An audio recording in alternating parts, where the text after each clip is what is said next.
At Ellen Road last night when 3,000 fans were turned away. Tempers flared among supporters who were locked out and some stormed the ground and ran through the streets. There were 8 arrests. Police said major changes brought about by the Hillsborough disaster had meant capacity was greatly reduced. Road last night was a thoroughly miserable affair. I'm afraid to put it bluntly, he blew it. He hardly had an ideal start. Promotion favourite Leeds scored after 3 minutes through Davison. It looked like a cross and should have been safe. It ended up in the back of the net. A gift. Borough battled back in the second half with the best goal of the match, a proper one. Leeds keeper Mervyn Day punched out a free kick from Parkinson. Straight to Alan Comfort, who beat him with a superb volley for his first Middlesbrough goal.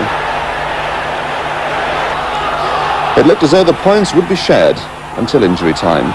Fullback Gary Parkinson passed back to his keeper. Oops is one word to describe it. Others are not transmittable. Well, the stunned Borough players couldn't believe it. Leeds celebrated. So did the fans. They thought Christmas had come 4 months early. Leeds are becoming a really good bet for a score draw these days. Vinnie Jones scored his first goal for the club. I think he was pleased.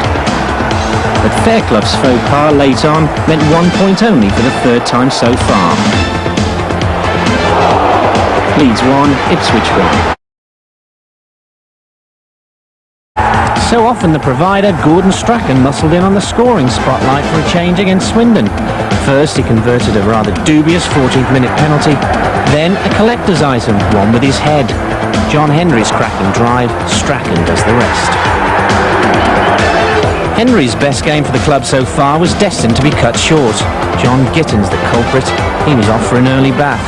Henry bloodied but unbound. Leeds weren't finished by a long chalk. Strachan's angled pass. Bobby Davison with an emphatic finish. Strachan's crowning moment still to come. Andy Williams out with the slide rule. United skipper completes his first ever hat-trick in England. Given a marvellous start by Bobby Davison from Strachan's corner. Strachan was involved in number 2 as well.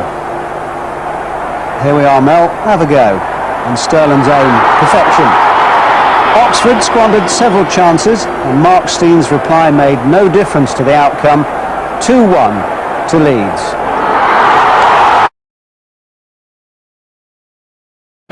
The first of our 7 venues is Ellen Road. It's John Helm watching Leeds against Wolves. Such is the mood of optimism that the great days are just around the corner again here at Ellen Road, that Leeds have already topped £1 million in ticket sales, and today's crowd against Wolves will be the 7th this season at over the 20,000 mark. Leeds kick off, attacking the Kop. Batty finding Vinnie Jones out on the left side immediately. Mervyn Day able to maintain his record keeping goal. He had to overcome a series of injuries sustained in the last minute of that draw at Portsmouth in midweek. He's a record to be proud of. Doesn't want to be out of the team at the moment. Head. Jones.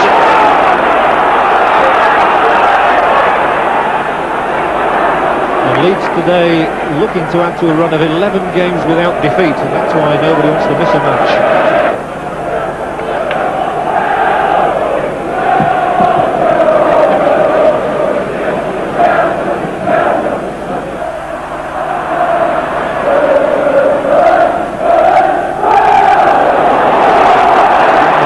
For Bird. That's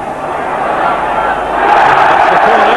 Working well there, hustling his man Venus into making the error. And it gives Leeds the chance to bring it the heavy artillery from the back.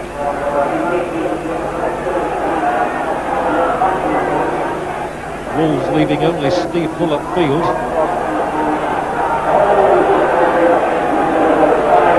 Well, there's a whole cluster of players around the penalty spot. Strachan delivers the corner, and Bobby Davison! For Leeds! A stapling header from Leeds' leading goal scorer. 6 minutes gone. Strachan's corner perfectly placed, and Davison nods it home under the crossbar. First blood to Leeds. and Davison's 7th of the season, his 3rd in successive matches. And Leeds also maintain a record of they've failed to score in only 1 game this season. That was away from home. But Bull with an immediate response for Wolves, and a chance for Wolves. And Steve Bull angling his shot wide of Day's right upright. Could have hit back straight away. And that would have been the old story of a side being at its most vulnerable when they've just scored. Leeds caught immediately from the restart. Bull getting on the wrong side of Haddock and delivering a whiplash shot which flew across goal.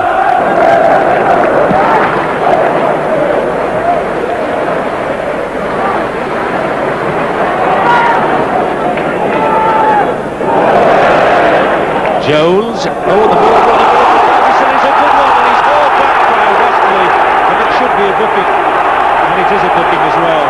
And Jones, incensed, races into the midst of the aggravation. It was Jones's pass over the top of the Wolves' central defender.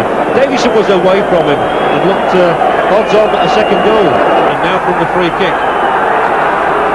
Wolves have a 5-man wall split only by the presence of Jones.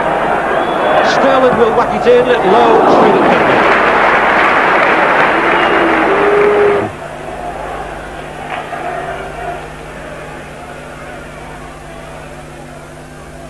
Vinnie Jones, huge throw, and the header from Fairclough. Well, was coming in until the Wolves man just got in front of him, so it's a corner. Fairclough, who scored 3 times for Leeds already this season, despite the fact he's a centre back.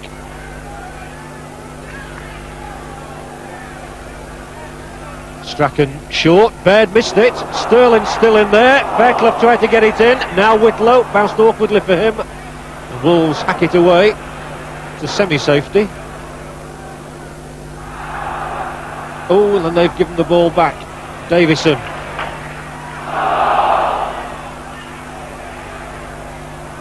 Wolves really living dangerously at the moment.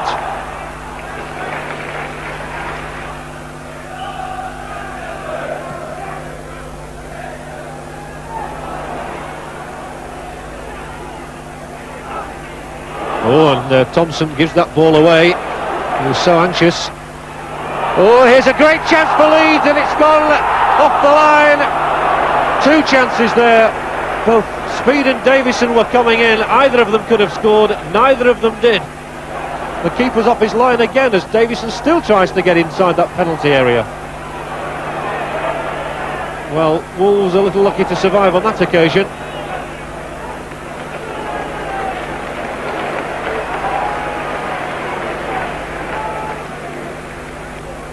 Again, it all happened with Thompson being forced into the error. Batty's cross, and the keeper in no man's land really. Speed came in, Davison headed it back, but it was kept out.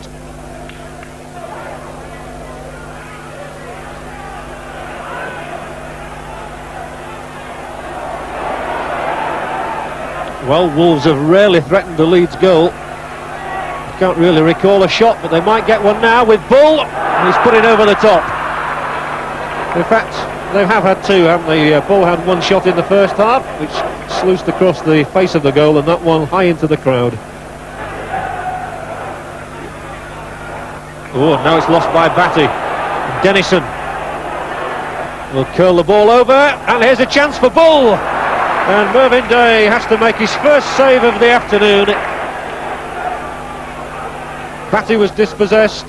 Dennison took it on, and a good flat cross. Bull turning it, but the shot lacking the power to beat Day.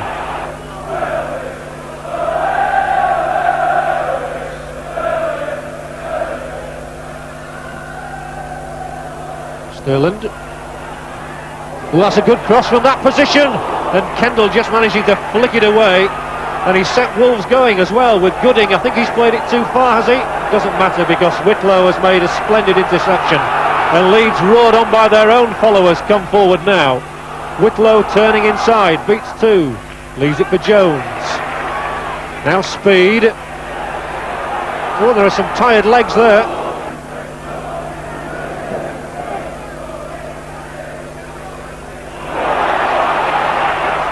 Shutt, swinging it across, here comes Speed with the header.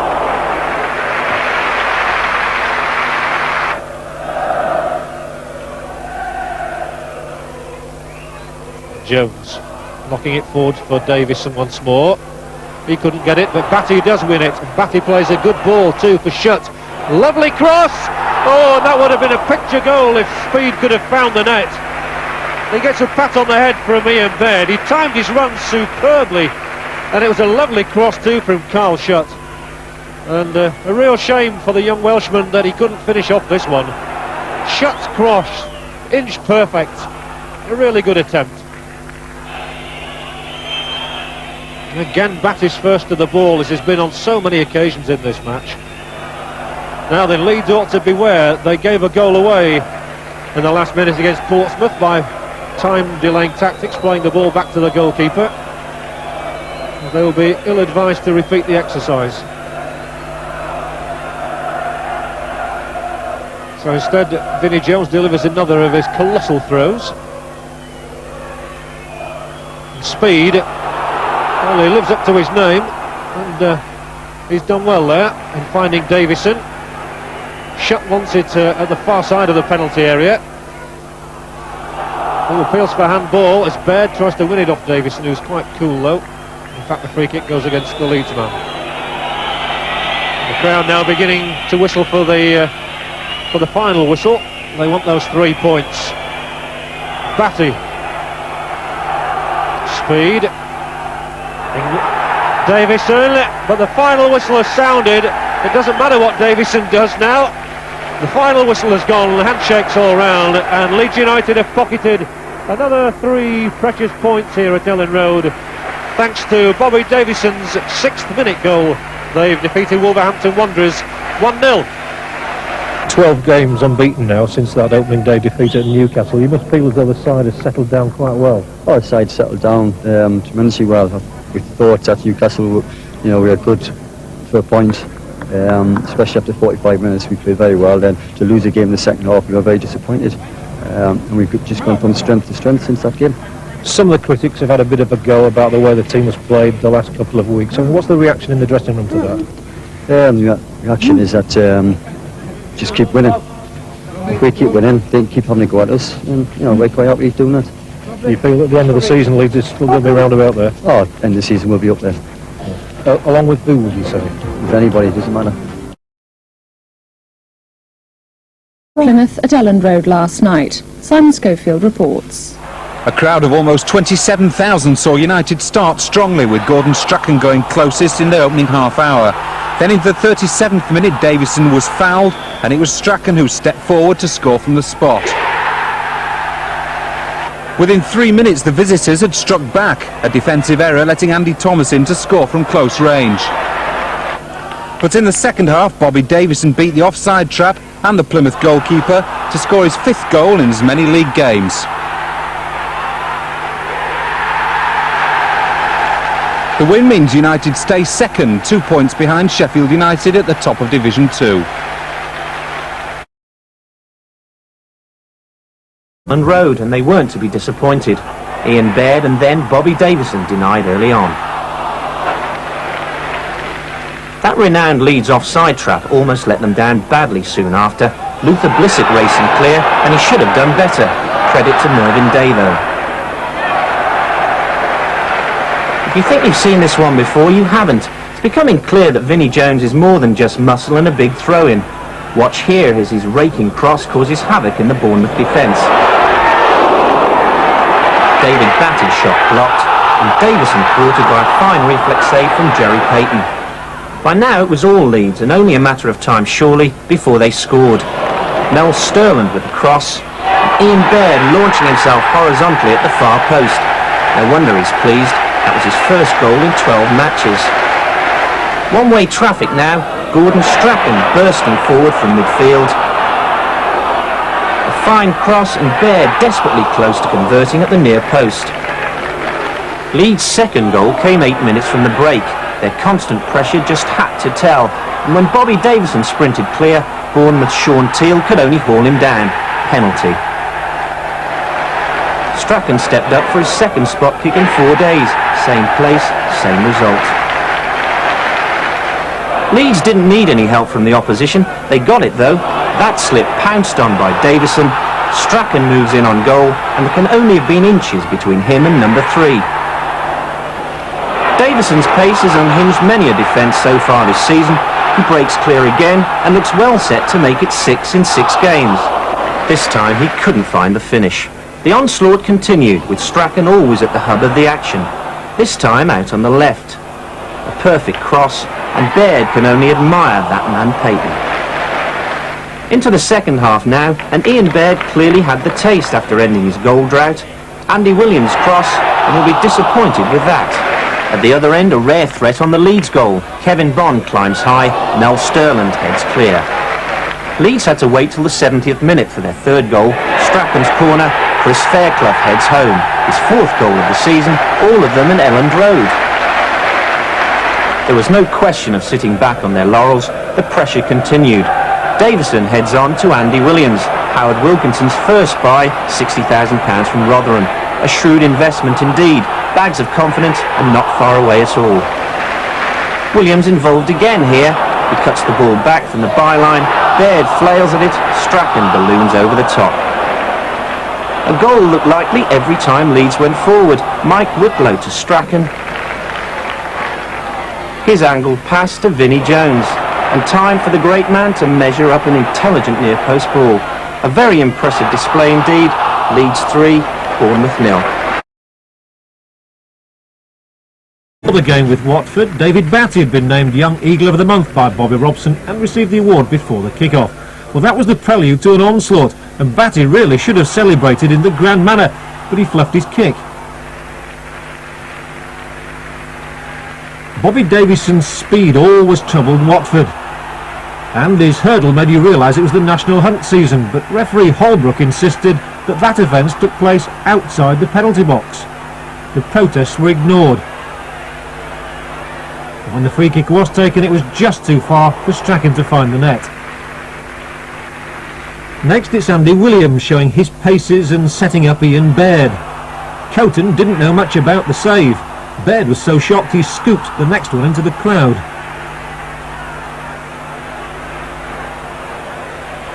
And it was turning into one of those days for Baird. This time he does the hard work in dispossessing David Holdsworth, and he gets round the keeper. But the post thwarts him. Again he gets a second chance. Again he misses. Now it's Bobby Davison again. And the net? No, just as elusive for him. David Batty's through ball bisects Watford the next attack. But once again the shot is on the wrong side of the upright. And all this had happened in the first 20 minutes. A goal just had to come, and yes, you've guessed it, it's Watford who score. Gary Penrice, £500,000 worth, keeps his cool, and the first thing on loan goalkeeper Chris Turner has to do is pick the ball out of the net.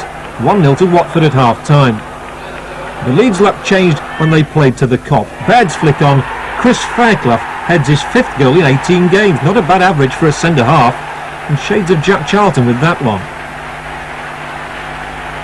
6 minutes later and Leeds get their just desserts. Sterland, Batty, Davison and Baird all involved in the move.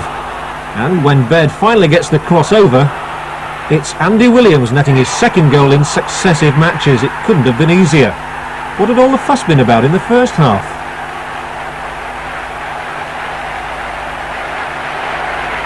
Well, there might have been more goals too. Sterland supplies the best chance, and Baird bungles it, though he'd have been offside anyway. And at the end, Leeds was still pressing. That's 8 home wins for Howard Wilkinson's side. The latest, Leeds 2, Watford 1.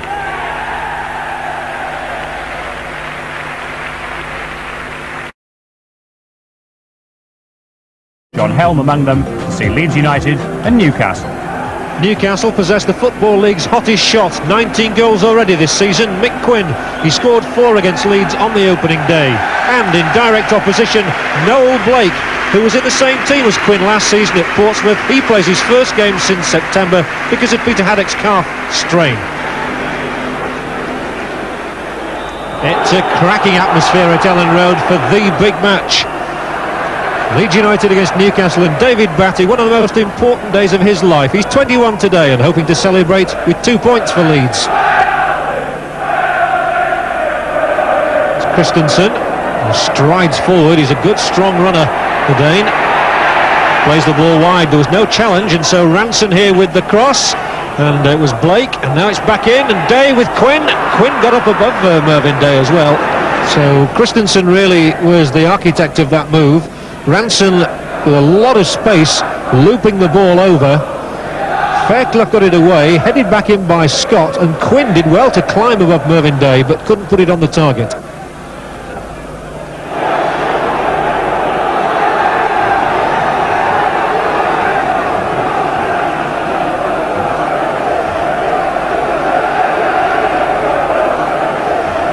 Baird was up there. Strachan wanted some time. It was a good little effort from Gordon Strachan. He took it on the chest first. And again it's the Vinnie Jones throw that causes the consternation. Strachan with little space does well to get his shot in at all, really.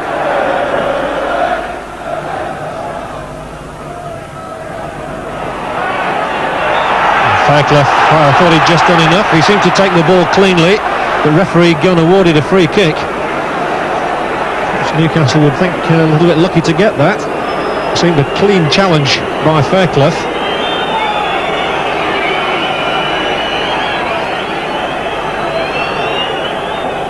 Will it be Dillon? Will it be Brock? It'll be Brock. And there's a clean header for Mark McGee. And they allowed him quite a lot of space, really. McGee got a powerful header in, but Mervyn Day was there. Brock obviously spotted that McGee could create some space, and he certainly did.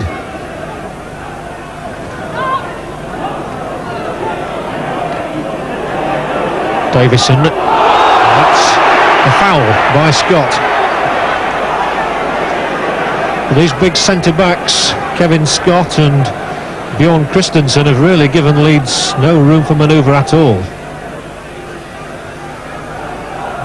It's a free kick for Leeds, and Sterland thumps it up towards the penalty area. And a header on is from Fairclough, and here's a chance for Baird. What an excellent save by John Berridge. The danger's not gone away yet, though, and Williams puts it over again, loops up in the air, bobbling around all over. Davison over the top. But John Berridge really earned his corn there. Sterland with the free kick. Over on that far side was Chris Fairclough. Davison tried to get in, and Baird looked a certain scorer. Berridge denied him.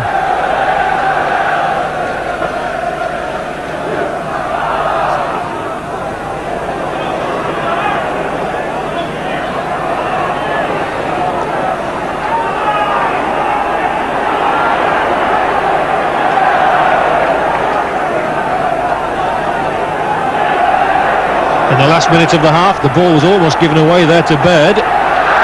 Newcastle got themselves into a tangle. So the last action of the half is with Leeds on the edge of the area. Davison turns nicely, feeds it back here. Whitlow's cross driven in flat. The referee has acknowledged his linesman. I think he's saying that it's just about half time. Good ball over the top from Sterling. Batty.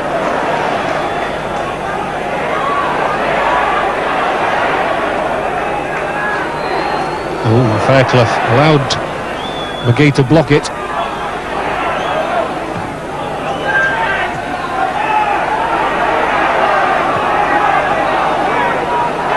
Now Williams might try the chip through. Fairclough on his outside is Davison. And Leeds pouring men forward here in this last assault of the half. Put behind, and sensibly so by Christensen.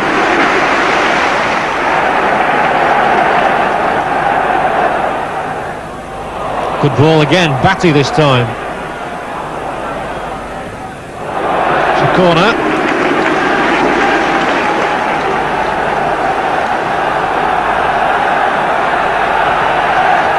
Well, Jim Smith was talking before the game about the intimidating Ellen Road atmosphere. That could even be why he's taken Gallagher off. Gallagher couldn't even get in Falkirk's first team 12 months ago.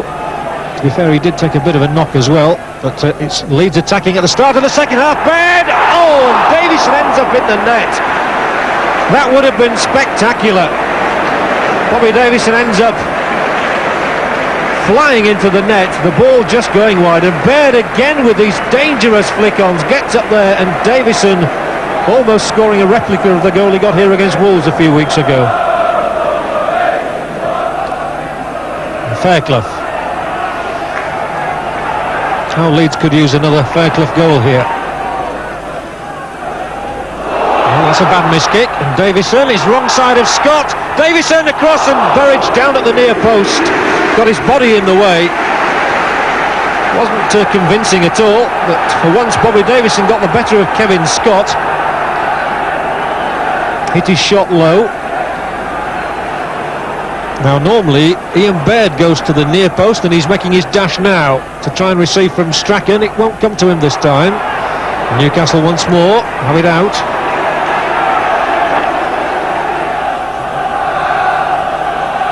Yet again it'll be Vinnie Jones. It's as good as a free kick. Colossal throw once more, on by Williams. Oh, scrambled away from Fairclough's header by Burridge. Again, it looked as though that was going in. Fairclough so close to his 7th of the season. And here's the corner. It really is all Leeds at the moment. They're just looking for a break. Strachan, Burridge with the punch. So it's the closest that Leeds have come perhaps in this half. Fairclough and Burridge standing actually behind the line, just smothered it.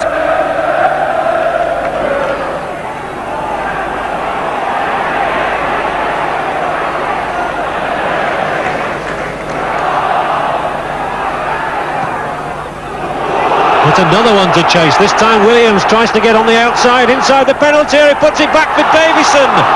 And Christensen almost fell over the ball, but they just couldn't get the touch. So here's Williams again. It was a good cross he supplied. That is a corner.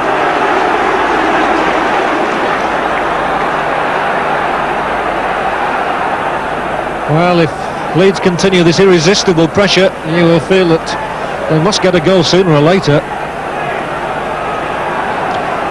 Strange to think that on the season's opening day there were 7 goals shared in a real feast, and maybe there's one here. No, it's over the top again from Fairclough.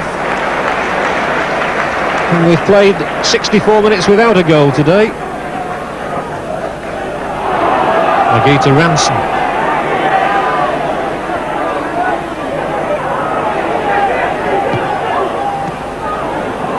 Now McGee to Brock. That's good football. And the cross is useful as well as Quinn tries to turn. Here's a chance. What a good save by Mervyn Day. Disappointment for Kevin Dillon because he met that sweetly. And it looked as though it might just creep in as well. The cross from Brock. Quinn turned his man, pushed it back, sweetly struck. What a good stop. Strachan for Leeds. Switches the point of the play. Jones. Over the top, this is dangerous. Sterling, where's the cross for Baird? What a goal for Leeds! And if anybody deserves it today, it's Ian Baird. He's given everything, and he's got everything now. Those fans are ecstatic. Sterling's cross is perfection, and so is Baird's header. Burridge did his best to keep it out, but couldn't. And with 19 minutes to go, Leeds have the lead. Baird has the goal. Baird missed it, but Davison controls it and then plays it wide for Shutt. Baird is up behind Scott, out only as far as Vinnie Jones. A bit of deft footwork from Jones, and works an opening for himself. Pings in the shot. And that would have been one of the goals of the season. Well, that will have pleased him. He's not really been at his most effective in recent weeks, but Vinnie Jones here, that's the best of him. He actually scored against Newcastle last season for Wimbledon.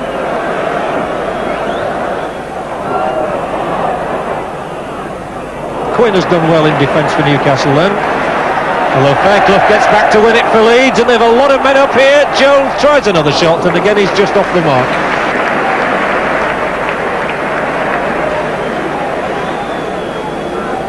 He's had 2 shots in 5 minutes. The referee looks at that watch, and the Leeds fans are desperate for that final whistle. They've got a final whistle indeed, that's what they wanted, it's what they've got, and they've got the 3 points too. A single goal from Ian Baird after 71 minutes separates these 2 promotion contenders, and that win opens up a 5-point gap between Leeds and Newcastle in 2nd and 3rd positions. And Baird undoubtedly deserved his goal. It's Leeds 1, Newcastle 0.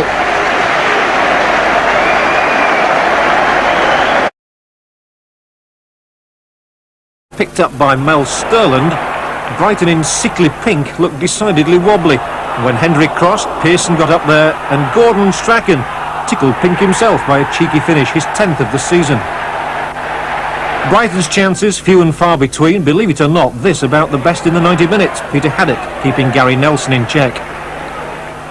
Mike Whitlow was the next to surge forward, with Strachan on his outside. And when the cross comes over, the header flies almost into the cop. Strachan again with a corner this time. Vinnie Jones just off the mark. The goal number 2 arrived on 41 minutes. Jones's long throw causes confusion. John Pearson in there creating the panic, and Hendry celebrating his return in the perfect manner.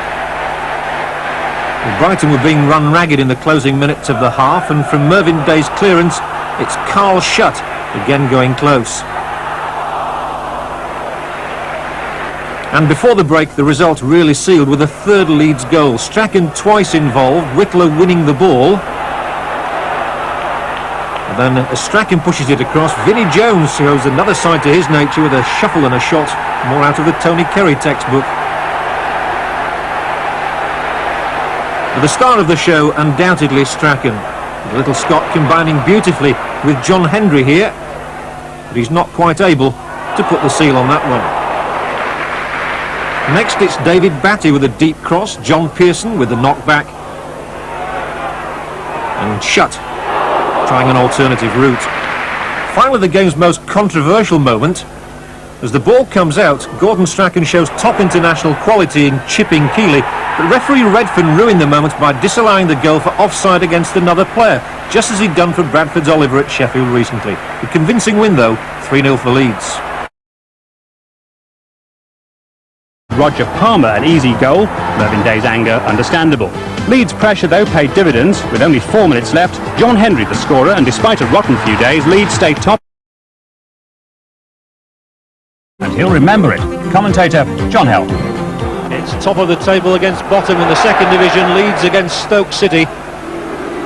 And for Lee Chapman, a momentous day really, a home debut against the club with which he started his career. Last week's £400,000 move makes Leeds his 8th professional club. Biggins turns his man nicely, man being Batty, and he plays it across for Saunders. This time Mervyn Day favours the first time clearance for Chapman. The header is looking for Davison, and the little tackle between Davison and the defender. The ball fell for Leeds, and coming in there and just unable to get on the end of it was Chapman, because Fox was alert and off his line and in his clutches. And again Strachan the orchestrator, and this is a perfect cross. He gives himself room in which to deliver it, but Fox did well there.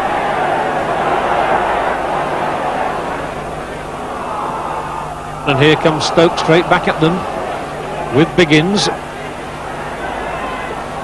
Drifting inside Fairclough.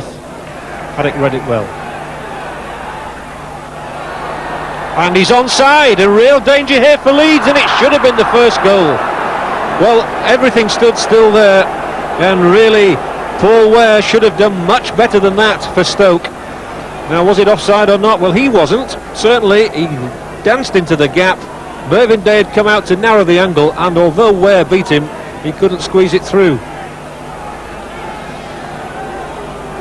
What a good chance spurned.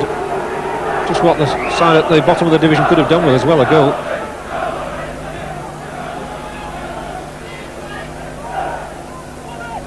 And that might serve as a warning to Leeds not to be too complacent about this match. In fact, Mervyn Day had been saying just that yesterday, that these were the sort of games where a side at the top can get beaten. Just from thinking it's going to be easy. Here's Whitlow, right foot towards Chapman, towards Davison. Good stop on the line from Fox. It was a good move, it was a good cross, and the header was positive as well. Whitlow, he just turned back inside nicely, and with his right foot, it was beyond Chapman, it wasn't beyond Davison, and Fox was in the way.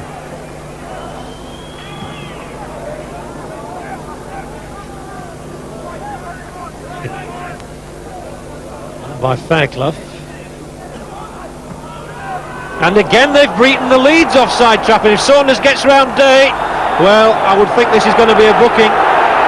Leeds were in trouble again, that's the second time in a couple of minutes, and ruefully Carl Saunders picks himself up, and this will be a yellow card for Mervyn Day, although he protests his innocence and says, I think I never touched him, and a look of disbelief on the face of the goalkeeper. And there it is, Leeds were caught napping again. Saunders only had to get the ball round Day, and he'd got a vacant net ahead of him.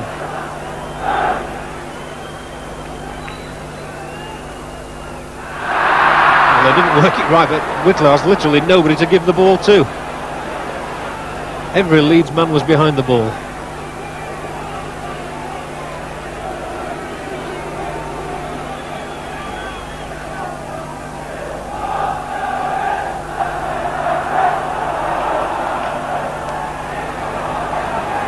Jones wins it.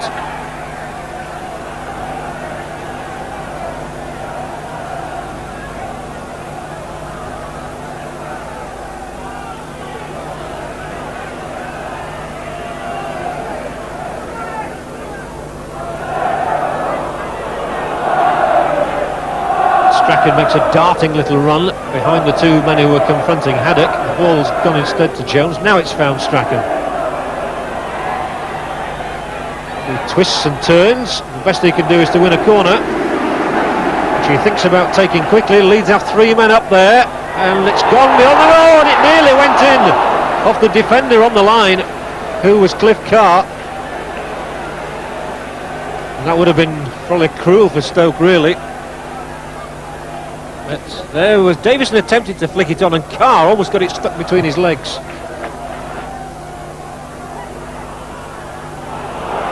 Now Strachan times this pass right, and he has done. It's a great chance for Leeds. It's 2 against 1. Hendry must do it himself. Plays it to Chapman, and Stoke get back. Butler took the ball off Chapman's toe. And what was Hendry thinking about, really? He should have been much more positive there. Delightful pass from Strachan. It's been on all the time, this, because of the offside trap Stoke had been playing. Perhaps the Chapman presence alongside him put him off almost, but he eventually tried to find him, and Butler got back. Again, it's left for Strachan, although Jones has stayed alongside him. Batty turns it back for Jones. Here's the cross. The keeper came and tried to get the punch in under three Leeds players attacking him. Hendry does well, gets round one, comes inside the second. Hendry, can he make a goal for Fairclough?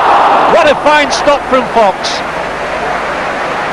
And Chris Fairclough ghosting in as Martin Peters used to do behind the Stoke defence. May well have got his name on the sheet from this, but Hendry did well. Lovely curling cross behind the Stoke defence, and Fox has saved his side again.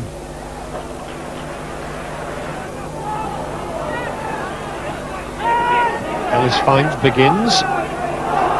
He re-finds Ellis, and the referee awards the penalty against Batty. So, a real blow this for Leeds United. The bottom club, Stoke City, have a penalty here for Batty's challenge on Beeston inside the penalty area. The ball was rolled forward invitingly there by Biggins, and Batty's nudging the back there of Beeston. And this could be a scoreline to reverberate around the country. Nobody would have predicted it, certainly, but if Biggins scores, this will be it. And Mervyn Day makes a splendid save. What an excellent stop. And Mervyn Day, who last week saw a penalty whiz over his crossbar at Blackburn, has to make the stop this time, but Biggins struck it well enough.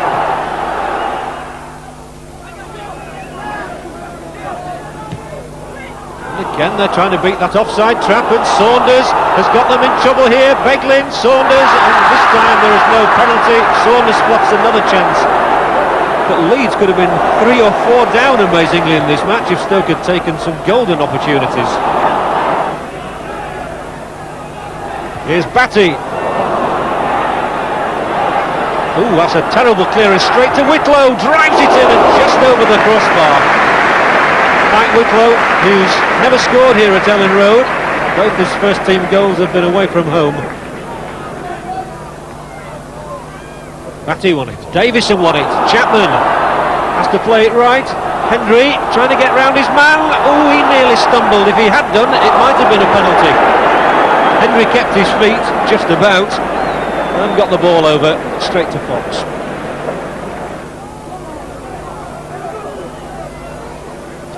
Batty, that's a delightful pass, and again it's Hendry. And Chapman surely now for Leeds. We can't control it. And is he brought down? It's a penalty for Leeds. Peter Fox is adjudged to have brought down Lee Chapman there. And we're now left to question whether Gordon Strachan will be any more successful from the penalty spot. Good ball through from Batty. Hendry this time played the square ball for Chapman, and he didn't quite take control of it, and Fox is adjudged to have brought him down. So it's Strachan against Fox. Strachan wins. Leeds are in front, and you can sense the relief around the ground. It's taken 66 minutes in coming. Strachan certainly knows how to take a penalty, and although Fox guessed right, the dive wasn't sufficient to stop the little Scot from registering. 1-0 Leeds.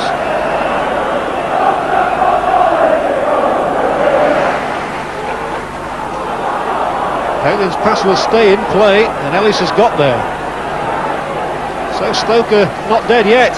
Here's Ellis, and Mervyn Day saw the angle and cut off the supply.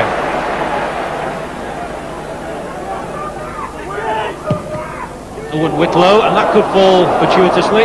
Almost did for Batty. Back pass wasn't on, but Davison wins it back. Now it comes through, and Batty leads the chase out, and he's got Hendry wide on his right. He delayed a little bit. Hendry is barged over inside the penalty area. Hendry scores though. John Hendry gets the second for Leeds. Persistence really paid off there. It's not been a great afternoon for Hendry, really. He had a marvellous chance in the first half. Then he could have won a penalty. He could have won one there as well, but instead he had the confidence to go on and beat Fox with that angled shot, and Leeds are 2 up. And surely on their way to a win now, and he punches the air in glee, the former Bradford City man. His 3rd goal for Leeds.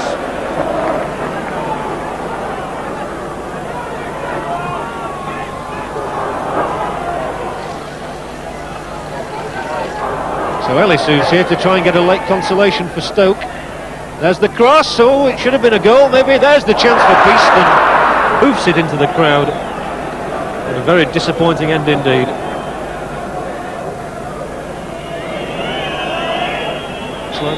And nearly 30,000 people here have seen another Leeds United victory. 29,318 the official attendance. And Leeds for so long struggled to make an impact here against Stoke, and if Stoke had scored first it might have been a different story, but John Hendry in the end got the 2nd goal for Leeds after Gordon Strachan has struck the first from the penalty spot. This, remember, after Stoke bottom in the league and missed a penalty of their own. So it's ended here. A perfect day for Mervyn Day, the goalkeeper, on his 600th league appearance. Leeds United 2, Stoke City 0. 2, Leeds paraded their 2 new signings against Hull. Imre Varadi, who's arrived from Sheffield Wednesday, and Chris Kamara, who's come from Stoke City. And they didn't take long to make themselves at home. David Batty's throw, Kamara's cross, and Varadi with astonishing power on a back flick from 16 yards, testing Ian Hesford. Gordon Strachan was 33 on Friday, and he was involved throughout the match. Here he is again. It takes a long time to get the shot in. It's just wide when he finally manages it. Strachan's corner brought the first goal on 18 minutes. Hesford's punch, and Hendry with too powerful a header, even for Billy Askew's punch on the line.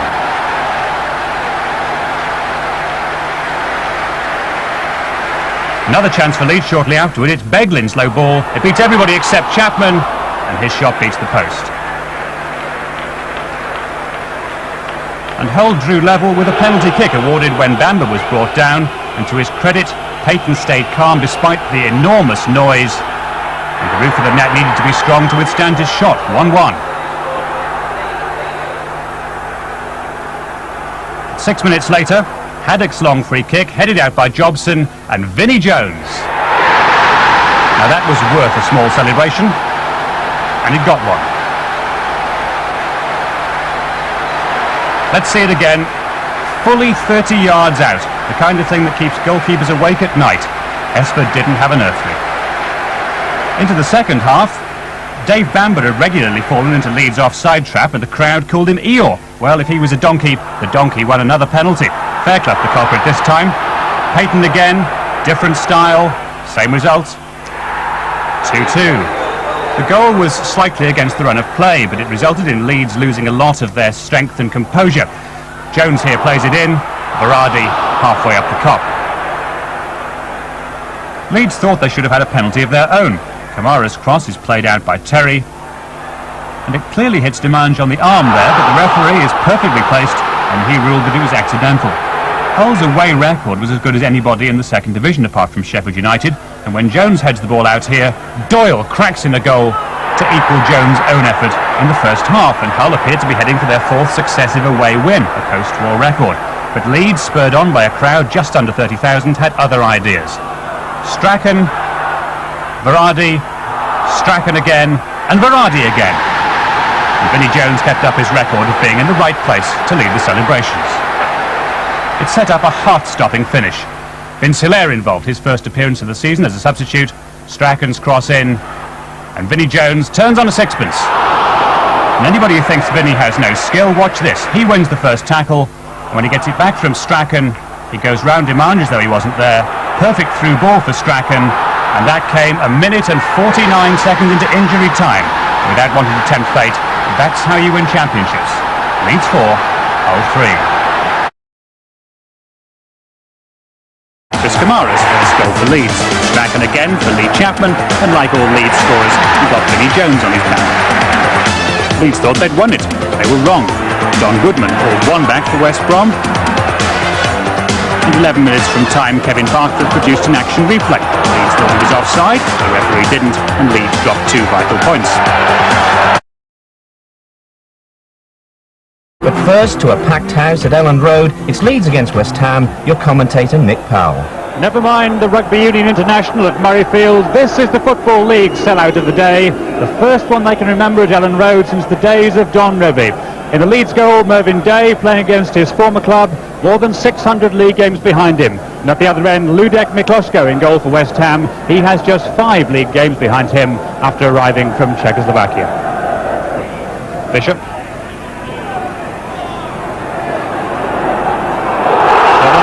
Varady had covered the pass back to the goalkeeper and is now waiting, and that's outside the penalty area.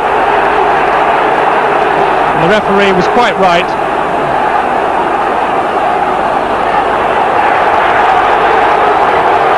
So watch this now, clearly outside the penalty area, although Strachan fell inside. Strachan, Varady's in there, it's too far for him.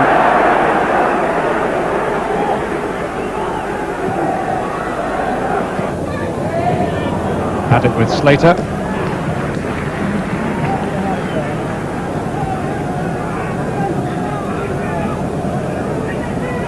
Stuart Slater had an excellent season. It's Leeds who come away with Chapman. Varady.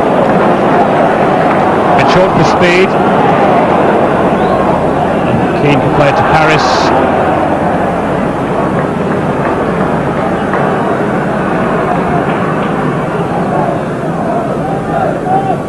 Leeds offside trap is working successfully. Can be a dangerous game. Speed, nice touch, Strachan. Brilliant touch, Chapman! It's a brilliant goal for Leeds United. Lee Chapman, his 7th goal for Leeds United. and it was created quite superbly. Haddock's free kick. It looked innocuous enough, but watch the skill here from Speed and then from Strachan, and Chapman's finish was sure. 18 minutes gone, Leeds a goal to the good.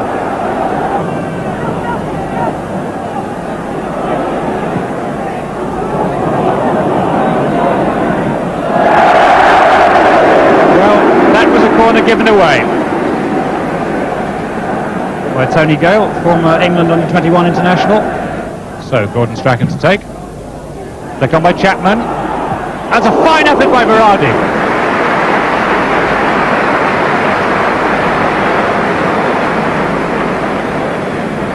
When Strachan's corner came over, Chapman beat them all at the near post.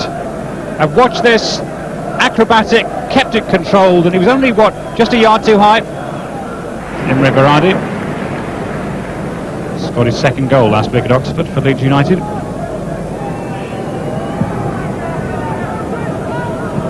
Bishop. Asking Keane to run. Good ball, actually. Support from Martin Allen if he wants it. Good ball for Morley. Well saved, Mervyn Day. Away by Speed, not very far though. Turned well, Trevor Morley, made the run well, timed it well, but couldn't beat Mervyn Day. It's a very clever little ball, and Morley timed his run just right, knew exactly what was happening, hit the shot cleanly enough, but Mervyn Day got down well.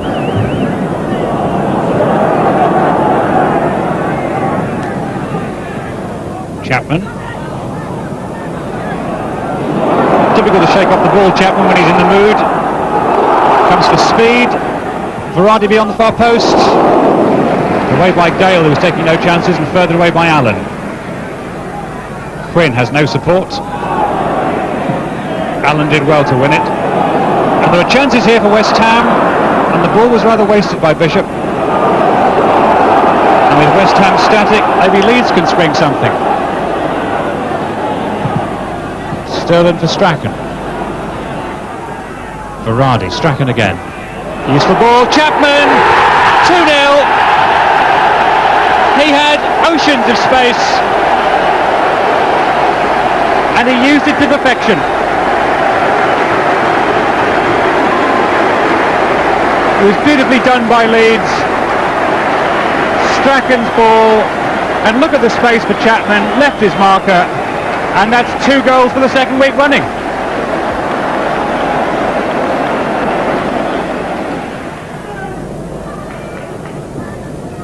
Keane on the left touchline. Bishop takes over. And they're running into a blind alley, West Ham. The referee says they shall have a free kick. Keane. Bishop. Quinn back for Allen. Challenged by Hendry. McQueen. Here's Quinn, must be a great chance, and it's in by Trevor Morley. It's his second goal in a matter of days. He scored the winner in midweek. Some of those fans will have been there. And Trevor Morley has scored again. And Leeds were really caught napping there. The cross came in from McQueen, and there was all sorts of space for Jimmy Quinn, and there was Morley with the simplest of tasks. Chance for Hendry to run at it. Chance for Verardi, Speed away by Gale. Quinn snowed in. Leeds are offside. Chapman and Verardi both complaining, but for my money they were both offside.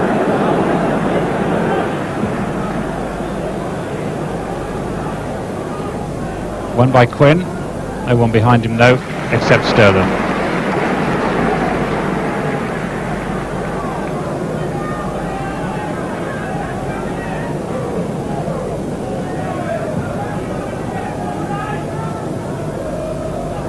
Chapman beat Foster to it. Here's Speed. Made good ground, gone all the way, Gary Speed. Good challenge by Gale, in by Hendry. Strachan! 3-1. Gordon Strachan takes the congratulations of those joyous fans, and it may all come right for Leeds now. Great credit to Gary Speed, who made the run. The tackle by Gale appeared to fear the danger, but when it came back in from Hendry, Strachan knew exactly what he was going to do. It's 3-1 to Leeds.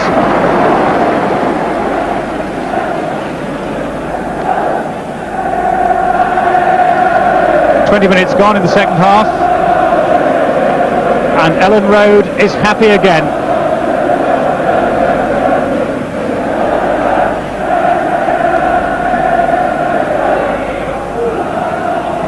Strachan and Jones working a neat 1-2. The space for Chapman. Strachan again, he's onside. What a difference a goal makes. It was all looking so much more difficult for Leeds in the second half, but the goal has brought confidence. It's a splendid 1-2. That's the kind of touch that people think Chapman hasn't got, and Strachan too high. And here's a moment that many of the crowd will be glad to see. Liam Brady, the most capped Irish international, replacing George Paris. He's had a groin injury, Liam Brady. Good to see him fit again.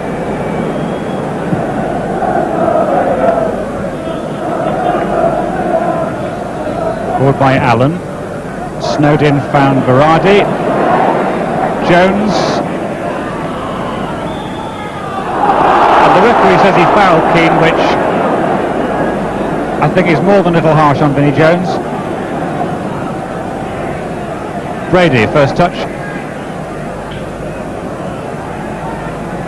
Neatly done by McQueen. Keane. Away by Haddock.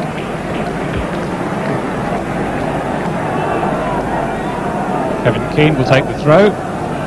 McQueen. Quinn. Good effort and a fine goal from Foster. He's stolen behind Jimmy Quinn, behind the Leeds defence. Here it is. Too high for Quinn. And that's an own goal. In fact, off Lee Chapman. Well, Lee Chapman was involved in controversy scoring his third goal, or attempted to, last week when he took a penalty and missed it. This time he scored a third goal at the wrong end.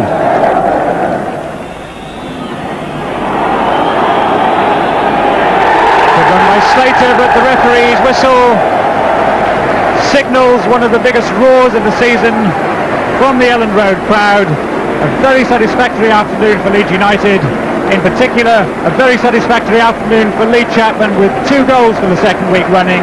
He scored one in his own net as well, but at the end of the day it's Leeds who have the 3 points, and what vital points they could be at the season's end. Leeds United 3, West Ham 2. And they were soon on their feet, the rampaging Sterling brought down by Mark Chamberlain after 13 minutes. Strachan stepped up for what should have been his 16th goal of the season, but Alan Knight stopped that one without too much bother. Almost embarrassed to have spurned such a golden opportunity, Strachan was there making amends within a minute. The shot teed up for Vinnie Jones, and Leeds are ahead, helped by a generous deflection from Pompey defender Gary Stevens. Vinnie celebrates in now time-honoured fashion. Lee Chapman's instincts around goal recently have helped Leeds put their promotion rivals on the rack more than anybody, though you'd never have guessed it from this effort. Into the second half, and Portsmouth asking for trouble. Desperate defensive work by Graham Hogg, and Jones, control on the knee, and Knight struggling to tip over a dipping volley from fully 35 yards. Leeds weren't creating too many chances, but Pompey were helping them all they could. More dithering in midfield, and Imre Varadi off on the long run-in on goal. All credit to Knight for smothering the shot, even more to Warren Neal for the clearance. No doubt encouraged by their visitors' generosity, Leeds pressed forward. Sterling's cross, and Lee Chapman wouldn't fancy seeing that in his Sunday paper. This is more like it. 9 minutes from time, Strachan's corner, and the big man there with a rather more stylish header. That's 9 in 12 games for him now. Leeds 2, Portsmouth 0.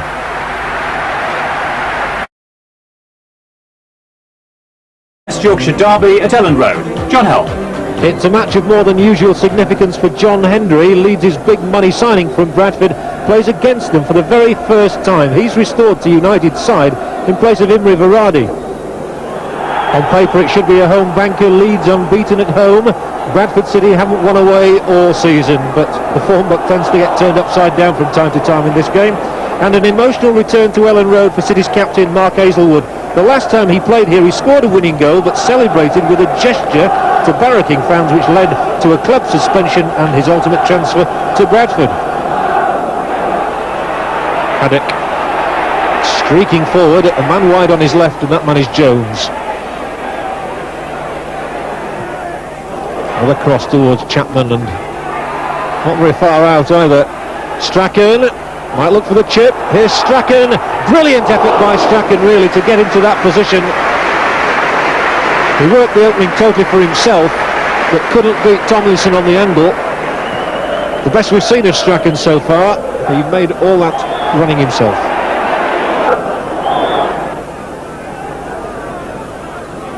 Strachan, beautiful ball down the line for Batty. Less than 10 minutes of the half remaining.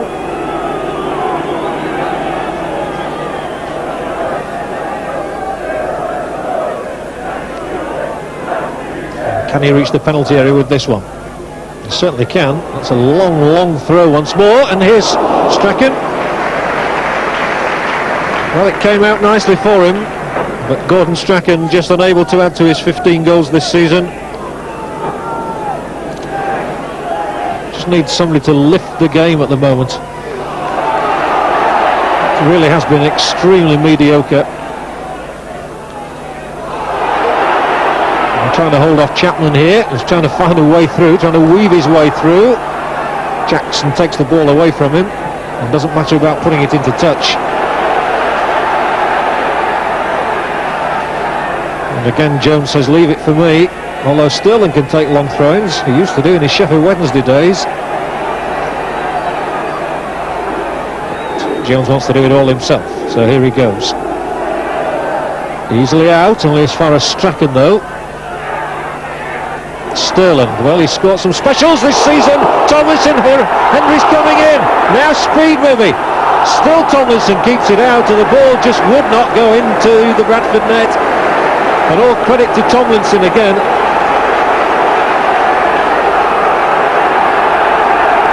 So there's a crescendo here at Ellen Road now as Jones hoists the throw. Henry goes for it. Speed gets the goal for Leeds. His very first goal in league football. What a time for Gary Speed. A great moment for him. And this is all about tenacity. They just kept them out frantically. The little header on, Speed timed his run and smacked it through Tomlinson's legs. Hendry looking to get in behind the defender, but Chapman takes it on. Hendry's in the middle, and Chapman goes on himself, and that's going to be a corner.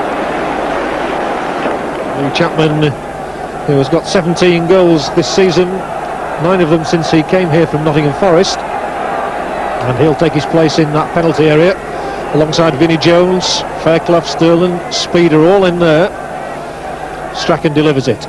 Oh, and Jones sailed high above everybody else, but couldn't get the header beneath the crossbar. He appreciated the quality of the corner though.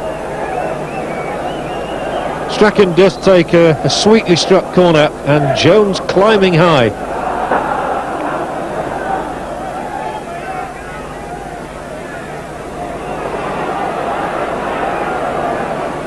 Well, Leonard tried to do it himself, and now Strachan. Through the middle goes Chapman. He'll take it on, accompanied by Jackson. There's the good-looking cross, and here comes Henry. But he must be a bitterly disappointed man not to have scored against his old colleagues.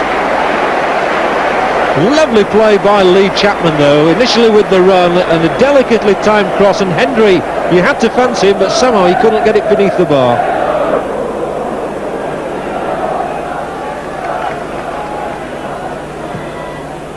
Down the line, Chapman, Strachan's inside him, and Strachan dashes on to this. Oh, he's still as much in love with the game as he ever was, Strachan. He's got that boyish enthusiasm. And he went sprinting onto Chapman's pass. He's formed a very good understanding with Lee Chapman as Strachan. And here he is again. going between the defenders, now outside, inside. Strachan so cheeky, but in the end he tried to do a little bit too much, but it's spun away to Batty, who's time to deliver the cross. It's long. Here's Chapman, there's Fairclough, and there's Tomlinson. Good stuff all round. Tomlinson has served his side really well today. In fact, he'd have probably been out 4-0 but for him. Batty with the deep cross, Chapman with a deliberate header, and then Fairclough looping it in. Tomlinson tipping it over the top. Well, I'm sure Leeds would like the comfort of a second goal. 1-0 is never a happy lead, but Jones nearly got it.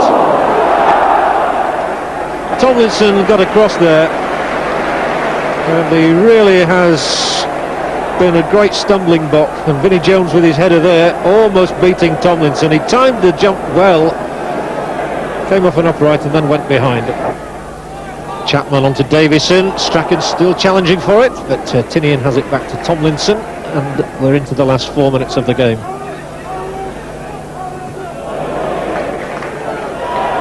That must be a free kick to Leeds, or to Bradford rather.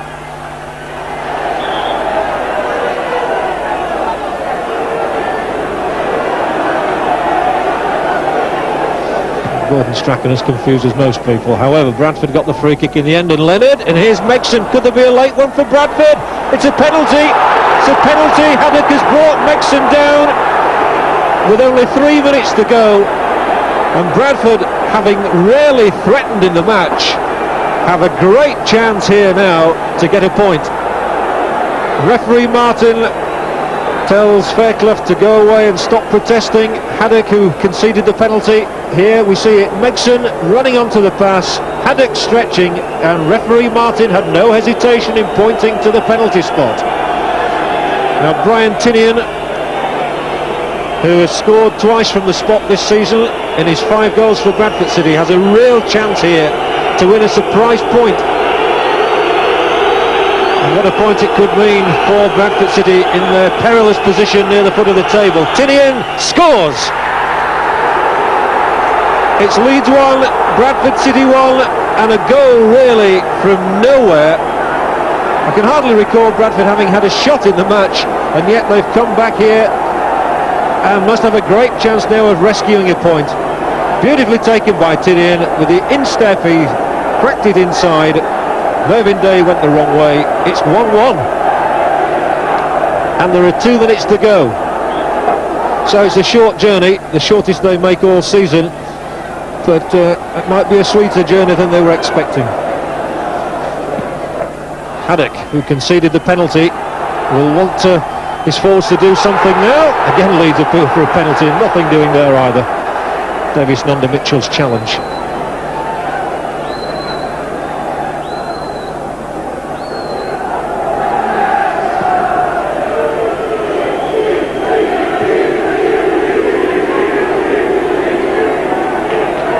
And the linesman has signalled to the referee, I think, that he believes the 90 minutes are up.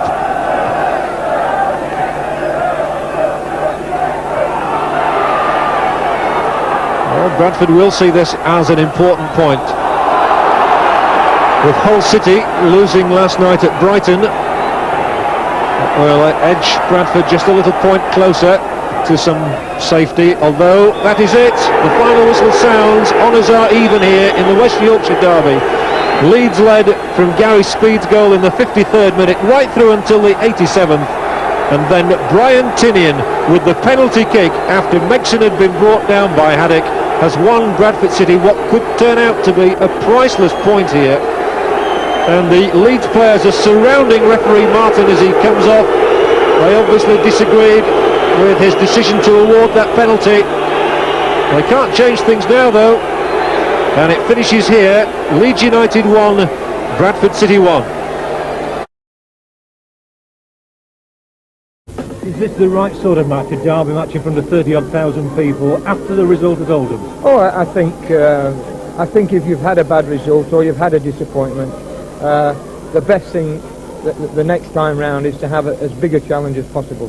and we couldn't find a bigger challenge than we've got today. All season, everybody has said the season is going to bubble up and it's going to come to the climax on Easter Monday, and it's turned out that way. Well, it's turned out an important game for both clubs at this stage of the season. We'd probably both prefer to have more points and be further in front of Newcastle, but life doesn't work out that way, and obviously it's an exciting game for everybody. And here comes Sheffield United into a really charged atmosphere at Ellen Road, led by their captain Paul Stancliffe, who's seen it all before.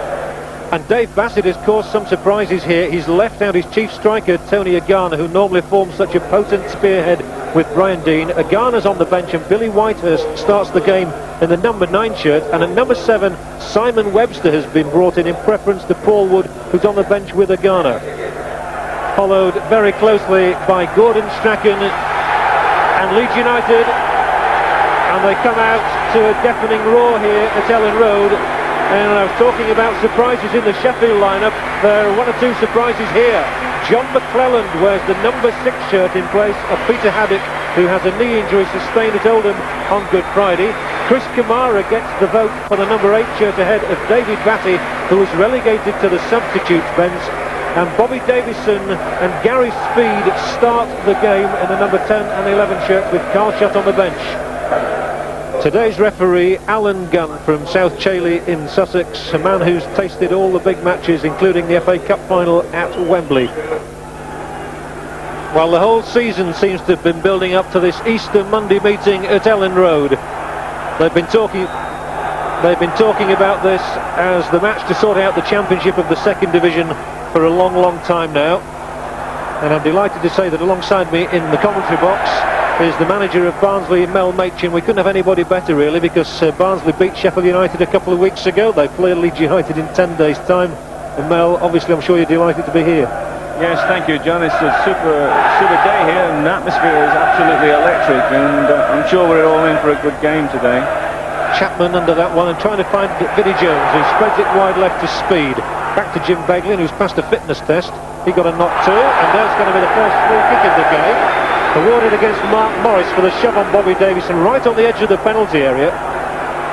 And obviously nerves in the early phases of a match like this can show, and especially in front of the 2nd division's most intimidating crowd.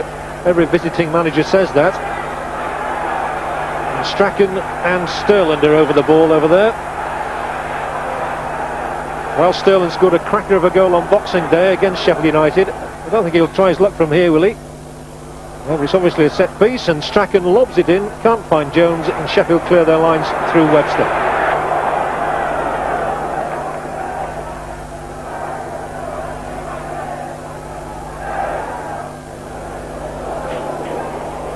Fairclough again was going for it. Billy Whitehurst came back to help out his defence, and Jones tees it across, and Tracy, Young had palmed it down, and it's come loose, and Davison can't force it through. Chapman might.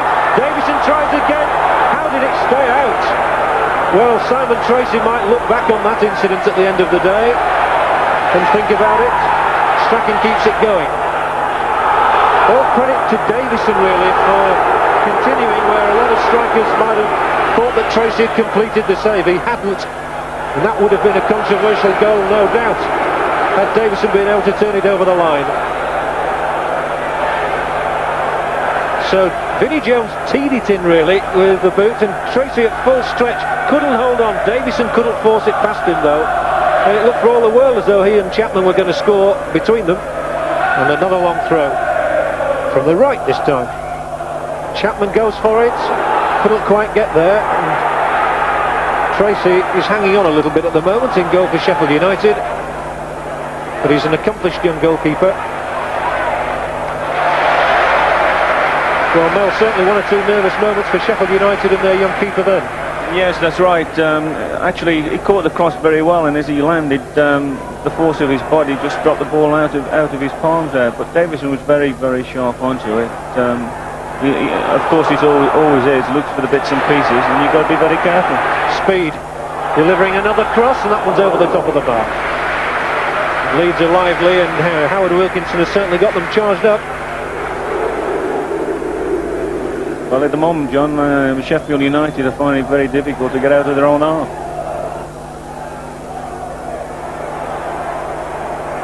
Cat and mouse.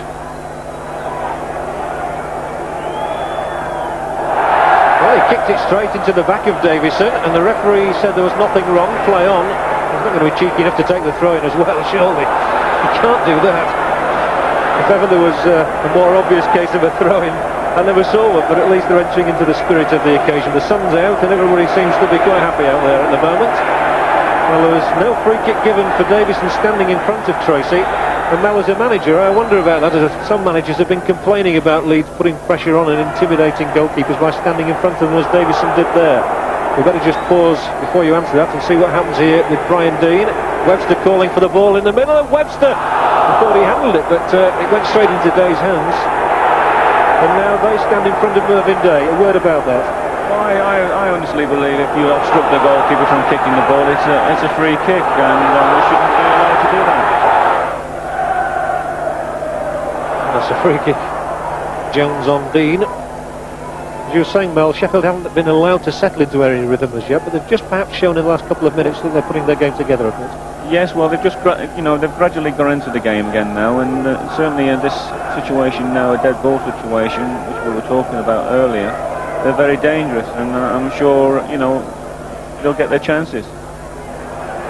Blocked immediately from Gannon's kick, and now there'll be an offside flag against Colin Hill, of all people, the right back.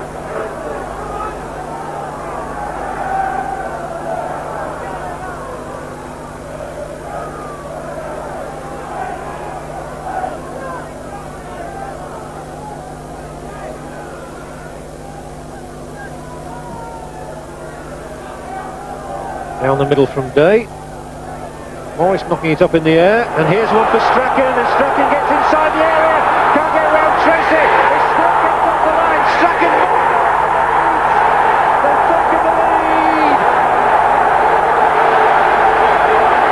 and Gordon Strachan, cool as you like, has got goal number 16 for himself this season. Thanks very much, he says. And Leeds' pressure has brought its reward. Strachan getting in behind the defender, who couldn't bring him down, of course. Stancliffe kept it out from Kamara. There was no stopping Strachan the second time. Just what Leeds needed. And with 18 minutes gone, that's the scoreline. And Leeds' pressure has got its just desserts.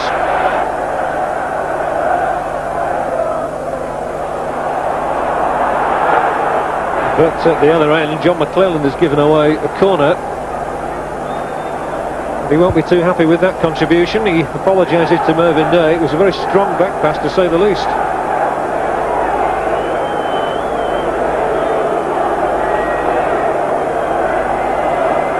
John Gannon, the Craig Johnston lookalike, goes over to take the corner kick.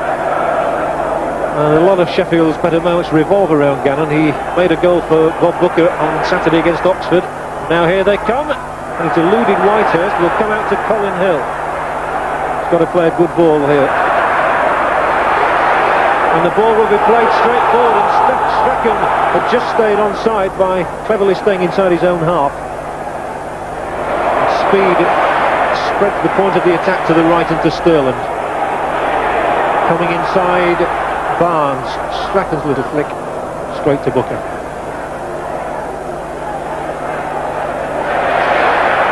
Leeds seem to be winning midfield at the moment. What a good ball forward here for Davison, and he's coming away. He can't force it past Stancliffe, and the whistle sounded in any event. Poor Stancliffe is finding it rather torrid at the moment down there. Davison is posing a few problems.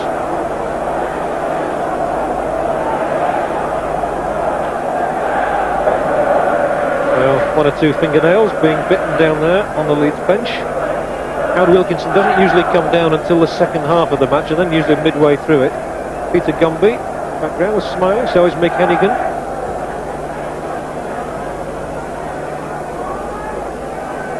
Chris Kamara brought into the side for Batty, who's certainly made his mark on this game so far. He was involved in the goal.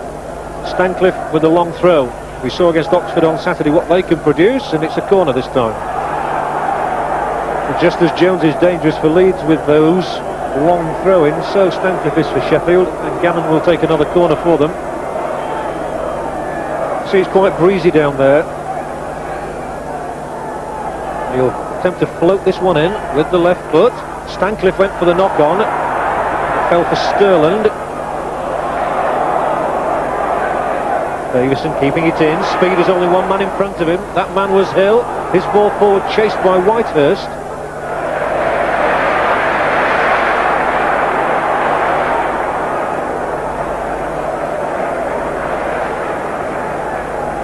So far, 26 minutes gone, Sheffield United have been very restricted in their attacking options.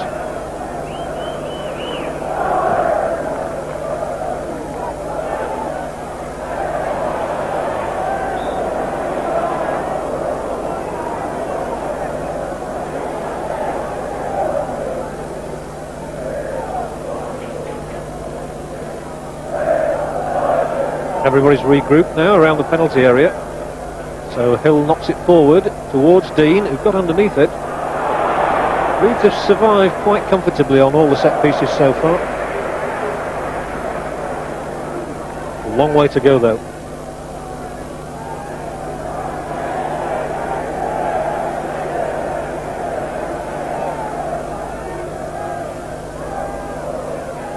Oh, that was a back header that wasn't required, as it turned out.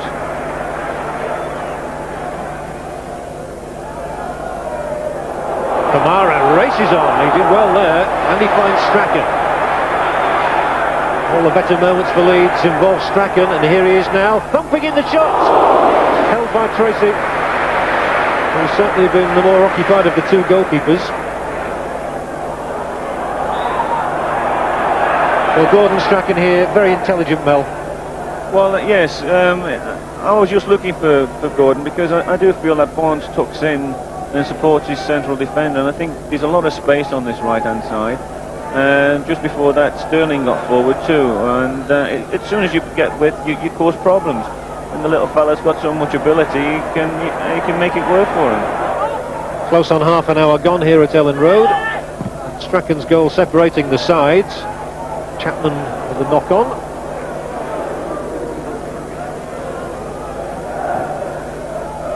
Lee Chapman has settled very well into this Leeds side, an astute signing by Howard Wilkinson.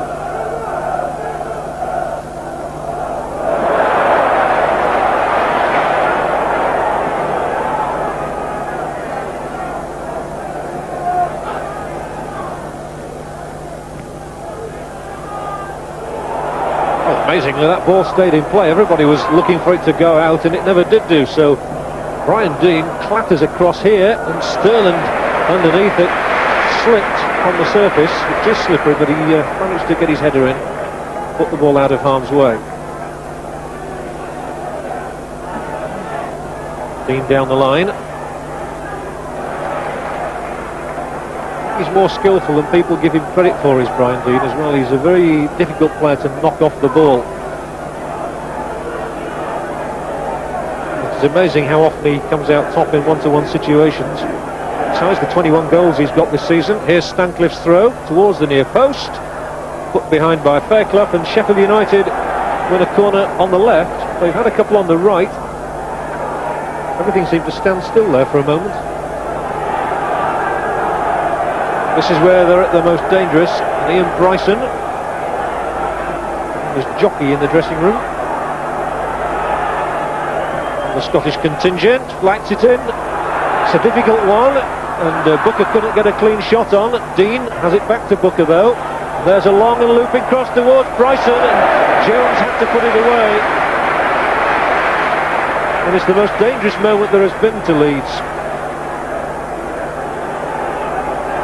Not once but twice, so Bryson will have been encouraged as he tees up another one. Gannon runs away. Day will take those all afternoon.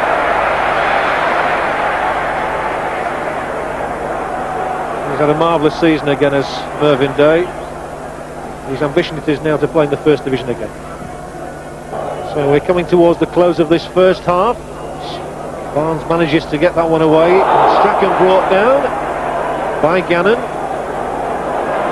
And he pops around on one leg like a little sparrow. Bryson gets back to block the free kick in case it was taken quickly. Beglin has come over from the left back position to perhaps swing this one and try and cause some confusion in there for Tracy. It's met by Whitehurst, down as far as Kamara. who tries to flick it back onto Strachan, and the flag is up, and goodness knows how many offsides we've had in this half, but it's a prodigious number.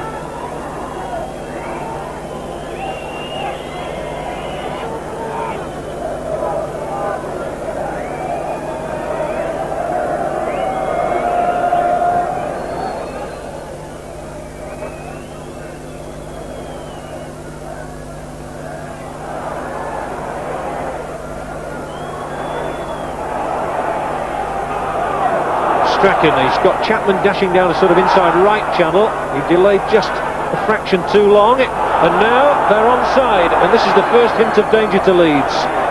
For some considerable time, Strachan it was who got back. Our ball, he says. Not so. Well, it must be close to half-time. Matters not.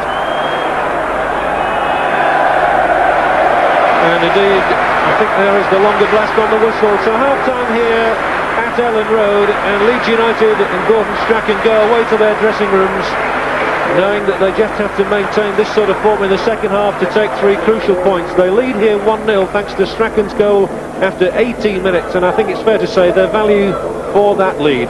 Leeds United 1, Sheffield United 0. Join us for the second half after the break. Welcome back to Ellen Road. Leeds United 1, Sheffield United 0 it is, as the teams kick off for the second half. And the one goal by Gordon Strachan then separates the teams. So Leeds now playing from right to left, no changes at the start of this second half. Ball headed forward by Barnes, and the flag is up for an offside already, which the referee has not seen. And Gordon Strachan, there he is with the one goal, delightfully taken, and totally involved in the match he is too. But alongside me in the commentary box, Mel Machin, the manager of Barnsley. And Mel, I think Leeds good value for that lead, and I'm a little surprised that Sheffield haven't brought Tony Agana on. Yes, I think in the first half performance there by Leeds, they've gone in, rightly so, 1-0 in the lead. I'm sure that Sheffield United, the second half, will be hoping that they can get out of their own half. Something they rarely achieved in the first half. Jones with the throw, Booker's underneath it. And it'll be another Leeds throw and another chance for Jones to bomb one of those long ones in there. And this is where they bring up Fairclough alongside Chapman. Kamara and Speed are lurking on the edge of the area. Should it fall for them, Fairclough gets in. It's coming down here, and the whistle has sounded once more.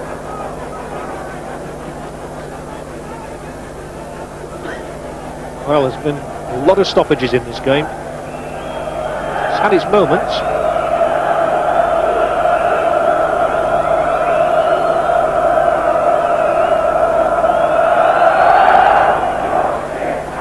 Trace is not achieving much distance with those clearances, and Strachan of all people was the first man to get in for the header, and plays a lovely ball inside Barnes, aiming for Kamara, and they're still coming here with Davison.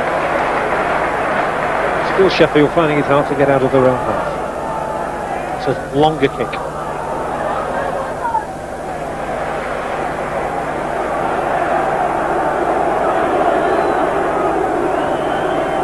Brian Dean giving Irvine Day a taste of the medicine Leeds dish out.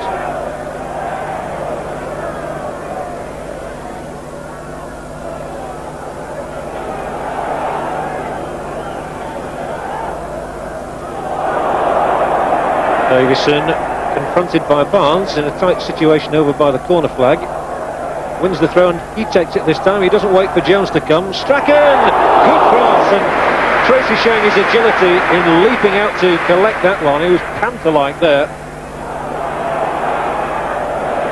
It's a really good effort here from Strachan to clip that one in, and Tracy at full stretch.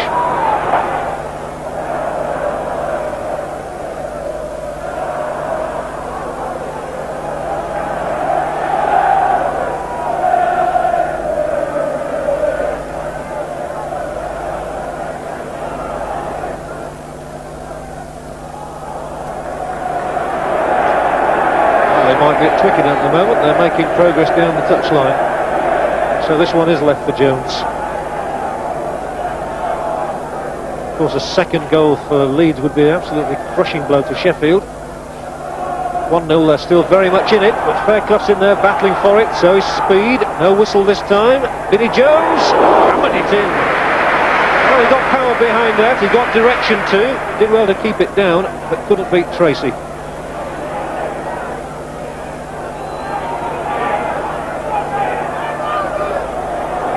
Solid work from McClelland, who's enjoying his rare appearance in the first team. And the game goes on. No time for relaxation here. Kamara refines Strachan. Good ball as well, and Speed must get inside the penalty area with this, and Sheffield United pull people back, and Kamara slices the shot wide. A disappointing end to such a promising looking move. And nobody more disappointed than Kamara.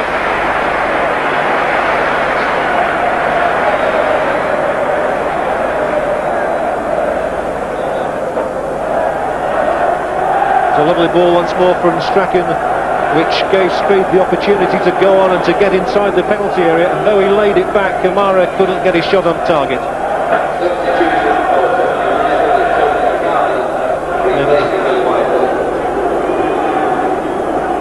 And on comes number 14, Tony Agana, for Billy Whitehurst, and that is the least surprising substitution I could imagine.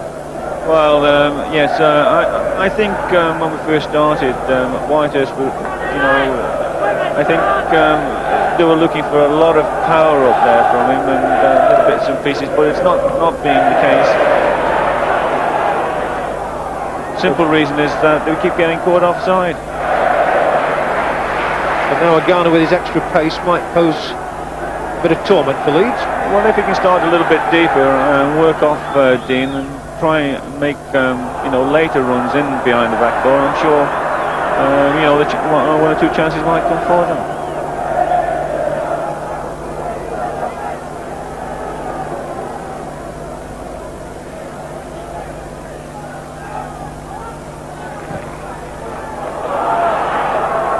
It's more the sort of thing that Sheffield United need.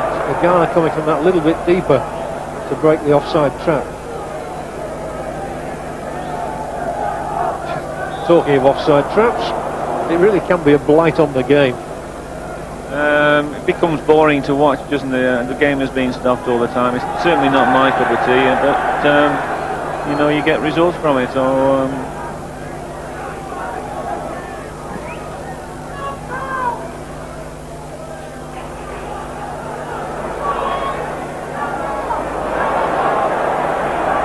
Hill. Poor ball, and now there's a chance of a break. Kamara will know that Strachan is out on the right. He's got Speed ahead of him on his left and gives it to him. Leeds have three men around the penalty box, and the cross is put aside by Stancliffe, who is like a rock in the middle of that defence for Sheffield United. Again, it was Kamara who led the charge of the Light Brigade.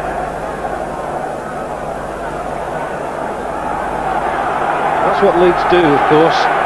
They can soak up some pressure and then hit on the break, and Kamara led them out there. Another Strachan corner. He aims to the near post, to Chapman. Jones gives it the little Scott back, and this is where they're dangerous. He'll chip it with the outside of that boot, and Fairclough soars but can't keep it down. It was literally 6 inches too high for him to get a good header on it. Lovely cross again with the outside of the right boot from Strachan. Just too much, too tall an order for Fairclough. Well, Sheffield United are going to make their second substitution, but it won't be Webster, it'll be Gannon who comes off for Wood to come on.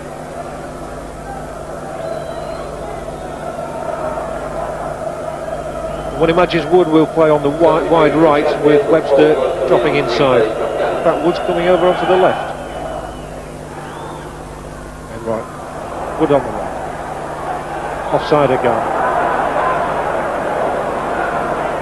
So we were half right, Wood on, but it's not Webster who's gone, it's Gannon. Yeah, well, I think Dave has obviously looked at it and he thinks that especially because he's a goal scorer too, and Sheffield United needs some width, and the game itself is being played right the way through the middle of the park, and little football is being played. I think we all suspected it would be a very tense occasion. Perhaps lucky to get 4 goals at Bramall Lane on Boxing Day when it ended 2 apiece. At the moment, 1 for Leeds is sufficient.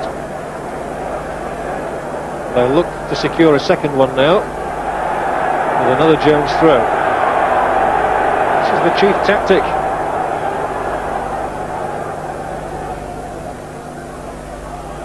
Chapman, Fairclough, so close. And he holds his head in his hands there, and Chris Fairclough could not have been closer to a 9th goal of the season. He got 6 in a 15-match spell earlier in the season, and Chapman created it with a little back flick there, and Fairclough will be very disappointed. It's the best chance of this half. Yes, very much so. Another set piece where Leeds are obviously very good at, and Chapman's done the business and got a touch on. I'm sure Fairclough must wonder why or how on earth he's missed. They're looking dangerous at the moment, although Strachan's pass lacks the power to reach speed. They win it back though. Bagley might find Strachan down the left. No, he can't.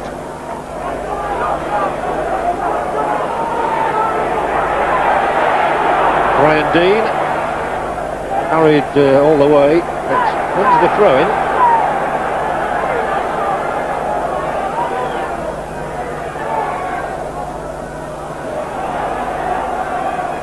Wood trying to get between the 2 defenders, can't do so.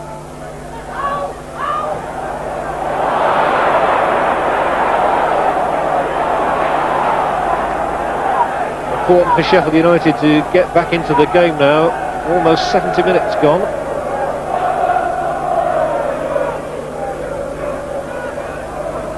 And here's a dangerous moment for them. It's fallen kindly for Leeds. Watford trying to get in.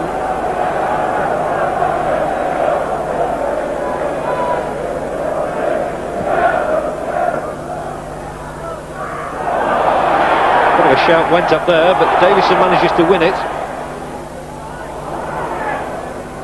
Sterling to Jones. Jones to no man's land, really.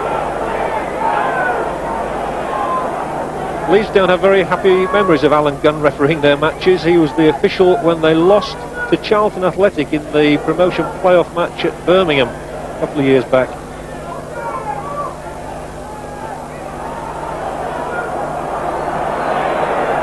Bryson trying to get around Strachan. Plays it back for Barnes. Good looping cross from him. And Dean, there's a chance here for Agana. He's not really put it wide, he was offside in any event, so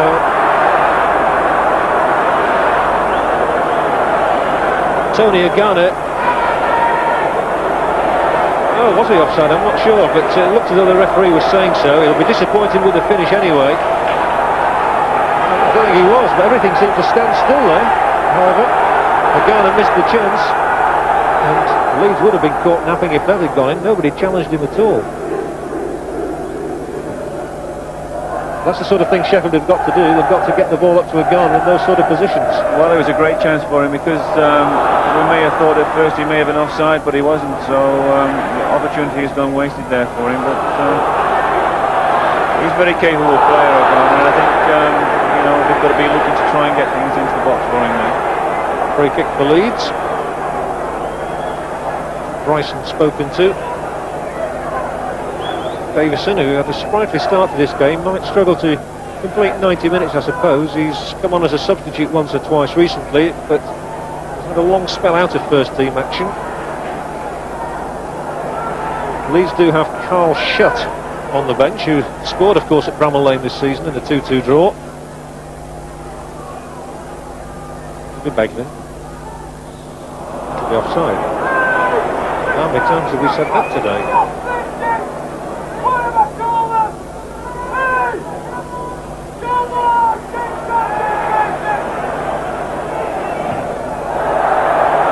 This time it's hammered against the back of Lee Chapman and it goes out of play, and Simon Tracy's getting rather annoyed by this Leeds tactic, but the referee didn't blow for an infringement there, as he didn't against Davison in the early phases of the game. And he is getting very, very angry, is Tracy.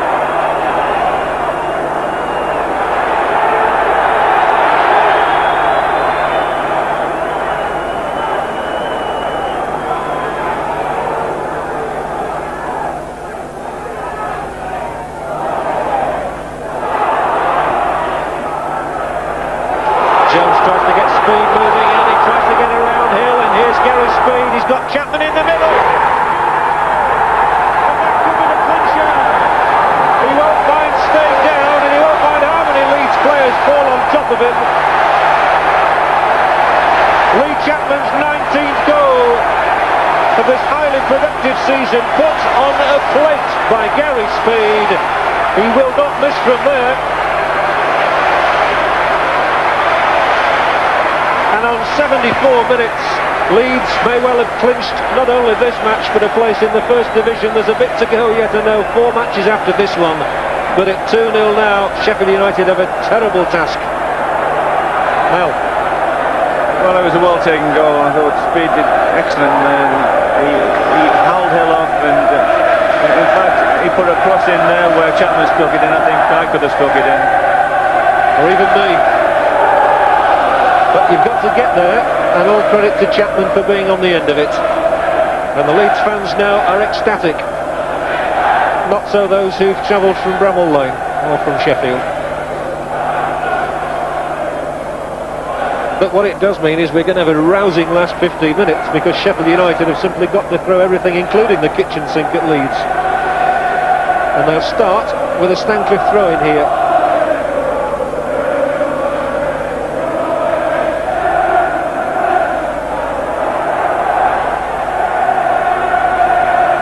Bobby Davis is running the gauntlet of the referee a little bit here. And the referee says to Stancliffe, throw in. It's there for Booker. Away by Jones. They look for offside. It's not forthcoming. But Dean couldn't control it, and now Mervyn Day throws it out long for Speed, who's got the legs. Webster must chase him. Hill gets back into centre of defence. Speed cuts inside. Might have a go himself here, Gary Speed. Trying to do a little too much, maybe.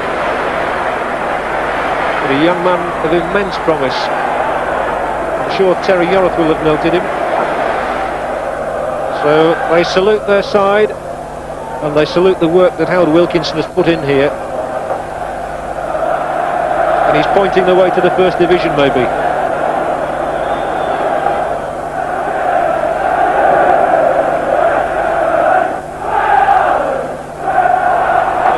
Leeds here again now with Strachan. Chapman calling for it and getting it, and Speed couldn't have been closer to 3. Gary Speed, recalled to the side, has made his impact on this game. He couldn't finish it off that time. Delightful pass played by Strachan into the gap. Chapman and Speed both going for it. Speed got there first and couldn't score.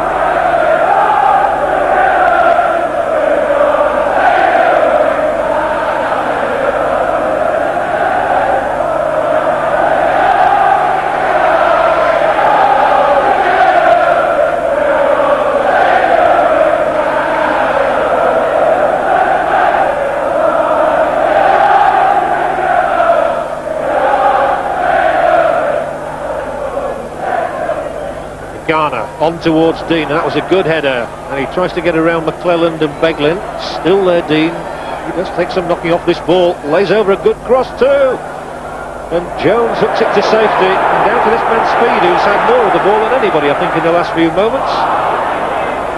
Couldn't locate Chapman though. Oh, that's good, Elijah Strachan. Both Chapman and Kamara wanted it. Chapman and Stancliffe does a good job as captain. I think that's what we're going to see now. Because Sheffield have got to push up, we're going to see Leeds trying to hit them on the break like that. Well, that's right. But in them positions, when Strachan picks up, balls, you always feel that something's quite capable of happening. And it was a magic little ball he just threaded through there.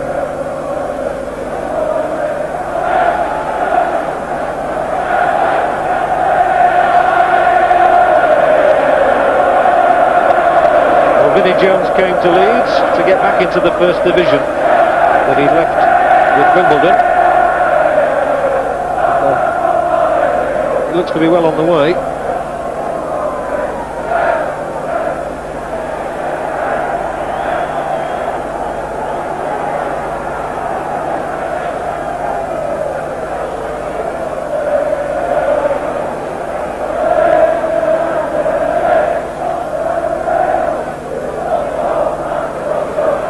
Leeds have led the second division since Christmas, effectively. Sheffield United have chased them all the way, having been in front themselves earlier. And they don't really want Newcastle sneaking in between them now. Here's Davison for Leeds, tries to knock it past Morris.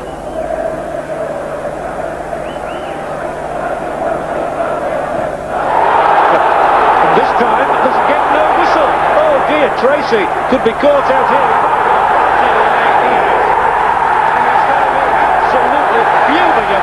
And indeed, down on the touchline, Jeff Taylor and Derek French are remonstrating with the linesman. Well, one has felt all afternoon that something was going to happen like this.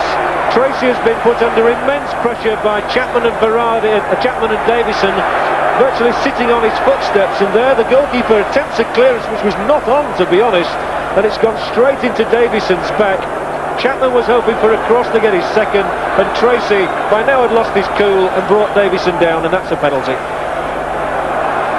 And Gordon Strachan has only missed one penalty for Leeds, and this is the chance now to really seal an emphatic victory. Tracy stands with his hands up, tries his own interpretation. Nothing stops Strachan though. His second, Leeds his third, and surely now Leeds are on their way to 3 points, which are going to be so vital in the ultimate course to get into the first division. Nobody takes a penalty better than Strachan. He's cool as you like, and that's 3-0. And Davison comes off having won the penalty, and he's got a huge smile on his face. We're looking at Strachan at the moment. We're down on the touchline. Davison has done his job and comes off with Howard Wilkinson's arm around him to be replaced by Carl Shutt. And Davison takes a well-earned rest, but what a way to win a penalty. Yes, well, how do you interpret it? Because in the first half, Davison certainly obstructed the goalkeeper from kicking the ball and gave a free kick away, and twice it's happened now and in the second half, and Leeds have come away with 2 goals for it. Almost as controversial as Gary Crosby's goal for Nottingham Forest this year against Tottenham when he headed it out of the goalkeeper's hands. People say that goalkeepers are protected, but they've been in 2 instances. Well, that's right.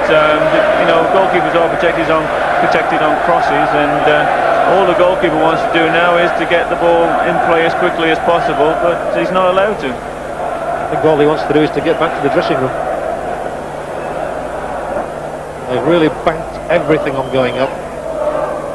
It's looking good for them at the moment. They do have a corner kick to Sheffield, but we're in the last minute. Now Bryson is getting angry with Shutt. The same tactic.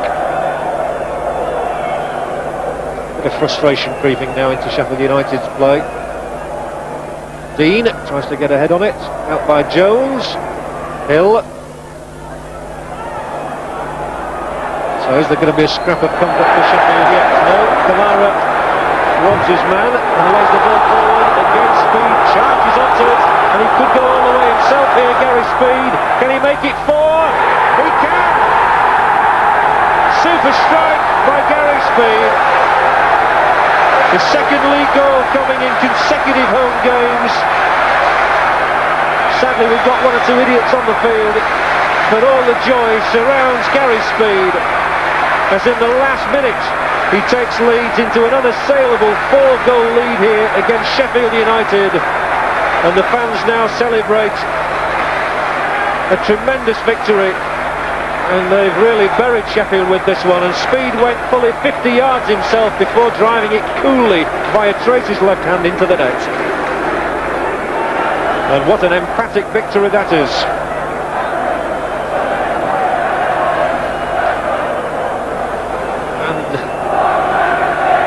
This really is a graveyard for Dave Bassett, is Ellen Road.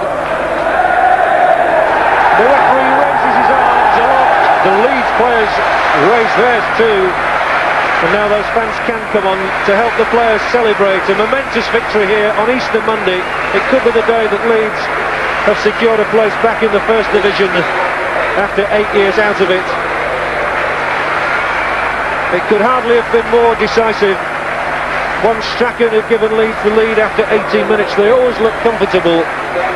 Sheffield rarely threatened, and in the closing quarter of the match, Leeds put their seal on the success, with Chapman, Strachan from the penalty spot, and finally Speed scoring the goals that give Leeds United that scoreline.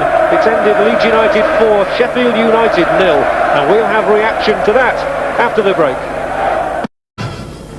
Welcome back to Ellen Road. So the derby match everybody seems to have been talking about for months here has ended decisively in Leeds United's favour. Leeds United 4, Sheffield United 0. Well, Mel Machin, I don't think anybody could argue with the result. Well, no, not in the long run there. Certainly Leeds were the much stronger team, and it wasn't much of a game to watch. You know, there was not much attractive football going on, but there again, Leeds can be very pleased with their performance, and 4 goals mean a lot to them. Although the game was probably won and lost by then, I think the third goal was interesting because of the pressure that was put by Bobby Davison on goalkeeper Simon Tracy, and it really is very much a question of how referees interpret this, isn't it? Well, that's right, very much so, because in the first half the referee actually pulled Davison up because of him putting his body in front of the goalkeeper, who was trying to deliver the ball into the park, and then again some referees would have probably taken names for such a action being taken, but at the end of the day the lad Tracy lost his head with Chapman and gave away a penalty, which he shouldn't have done anyway, but it's something which I'm not in favour of. The goalkeeper is protected on crosses. If anybody does touch them, they certainly give fouls. The referee is very quick to give fouls, and I think when the goalkeeper's got the ball in his hand, all he wants to do is to deliver the ball as quickly as possible into the park. You took Manchester City into the First Division. Now it looks as though Howard Wilkinson might well take Leeds into the First Division. He's been there before, which will be a big help. But how do you think they'll do if they do go up? Well, I certainly think they'll do very well, because they'll upset 1 or 2 teams because of the way the system that they play. And all in all, you know, they've got some very experienced players within their team, some very good players. And I think they'll be a team that everybody will fear. And Sheffield? Well, I think Sheffield, because of their position which they've had all year, I think their dedication, and they've shown what characters they have got, because they have come back from situations like today. And I think that before the game, in fact, even the losing team today, I feel that the 2 teams will go up.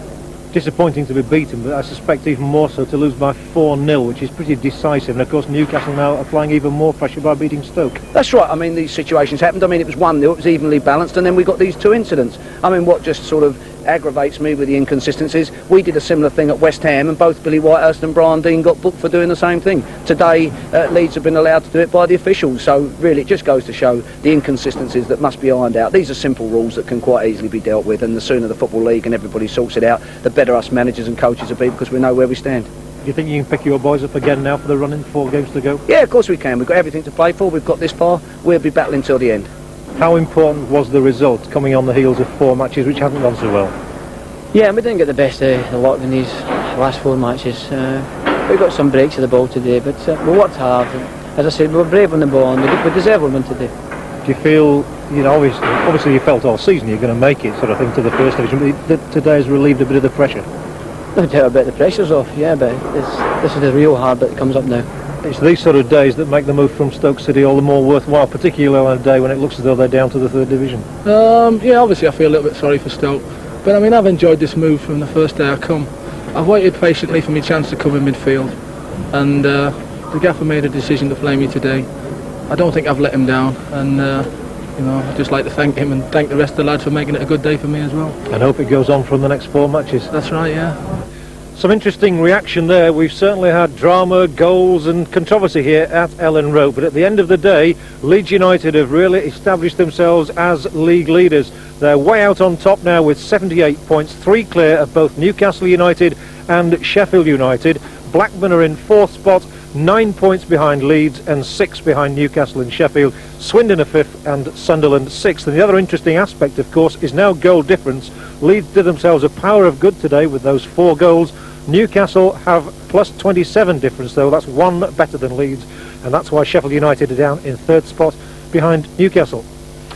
So here at Ellen Road, we've seen Leeds United say convincingly and emphatically that they are the top dogs in the 2nd division. We'll see whether that stays the way to the end of the season. In the first half, there was only one team in it, and it wasn't Barnsley. Leeds had several chances, and such flowing football as there was came from them. This cross by Shutt, leading to a shooting chance for Vinnie Jones. But if there wasn't much flowing football, there was flowing blood, as for Leeds centre-half Chris Fairclough. He was off the field for 13 minutes, having 7 stitches inserted in a head wound. You can't keep Vinnie Jones out of the action for long.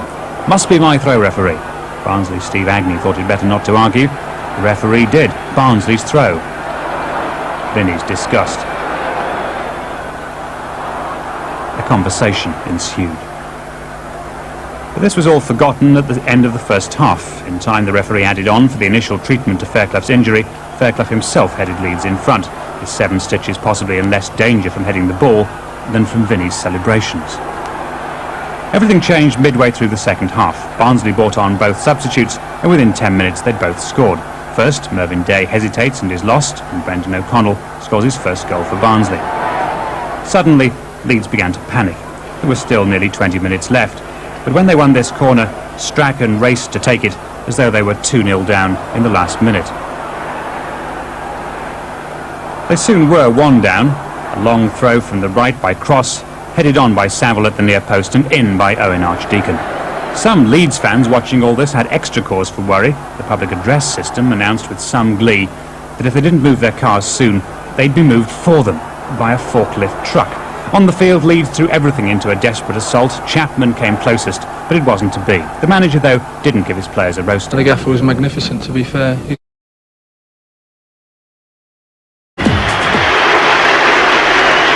Good news before the kick-off for Leeds is that Chris Fairclough plays. He has 10 stitches in a cut over his eye, but the central defender with 9 goals to his name this season didn't want to miss out today.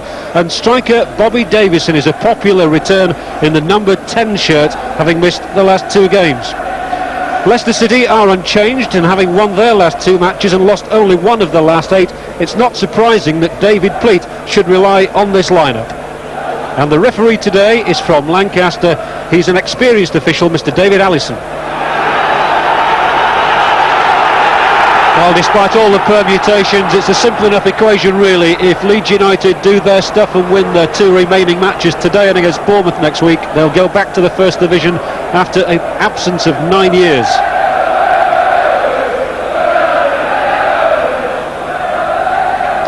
And they're delighted to have Chris Fairclough playing in the centre of defence. He's got a huge gash over that right eye.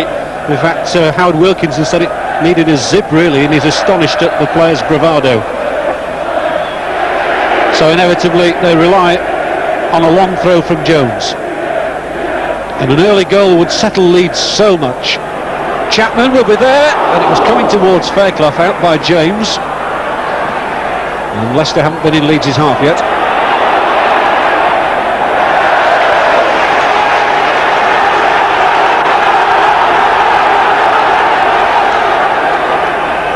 Leicester City, who normally play in blue here, have changed to their red shirts and black shorts for this afternoon's event. Leicester, one of the few teams, of course, in the league who've, in a way, nothing to play for. They can go neither up nor down.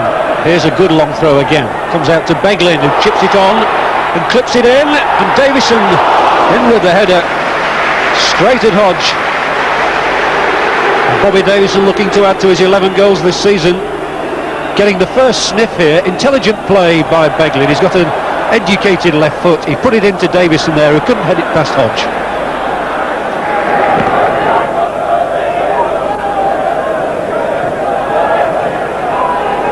Kelly taking it on the chest, giving it to Tommy Wright, who's confronted by Strachan. Mocklin, the ball has stayed in play. McAllister, a weak pass from him though, so Sterling brings Leeds away. Chapman calling for it in an inside right channel.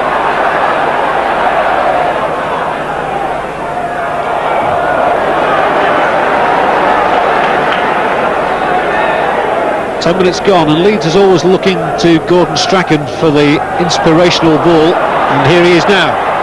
Nice little flick pass as well for Sterling, driven in towards Speed. Well, Speed has had the first two chances of the game, not been able to convert either of them, but he's getting into good positions.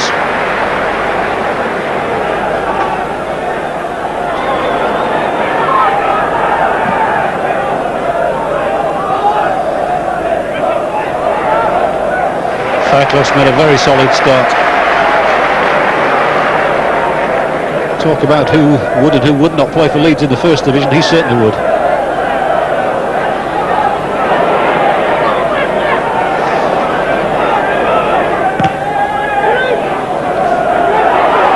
Not easily controlled by Ramsey. So it's all about Leeds pressure at the moment.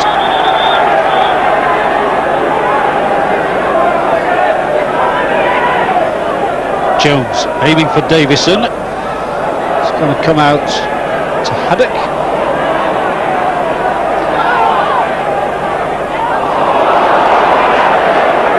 Ooh, that's the sort of thing that Leeds must guard against. It wasn't a very clever back pass to start with, and then Mervyn Day really booting the ball straight to an opponent. And Leeds get away with that. Oof. But not with that sort of thing. And Mervyn Day must feel just a little uncomfortable after he's admitted it was his mistake which cost the game against Barnsley in midweek.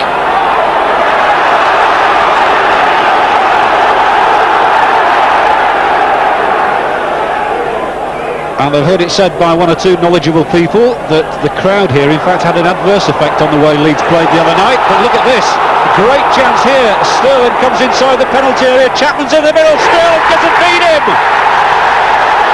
A cracker!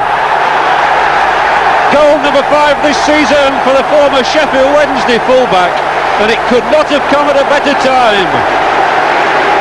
Well, Vinny's in there to celebrate, that's not a surprise. But Mel Sterling scored a winning goal for Sheffield Wednesday against Leicester City 4 seasons ago, and it wasn't dissimilar to that one. Driven in tremendously.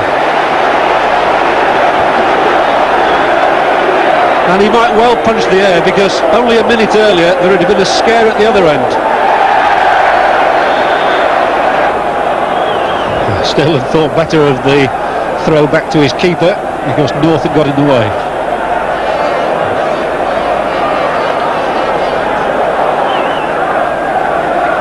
Well, Jones throws them long, Sterling throws them just as long. McAllister, who won his first Scotland cap during the week, finds Paul Reed, support from Paris, but Reed goes it alone, and surely too many white shirts around him. Kamara nudges it on, Speed gives chase and wins it.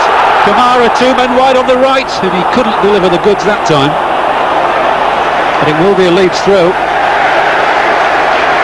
And Chris Kamara, who's won his place in the midfield ahead of David Batty for the last 4 games, heavily involved in the game in these early moments. Here's Strachan.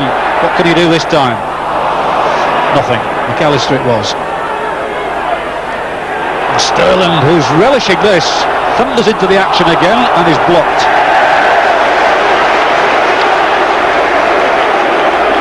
And Zico, as they call him on the terraces, is well psyched up for this. Davison trying to plunder a second goal.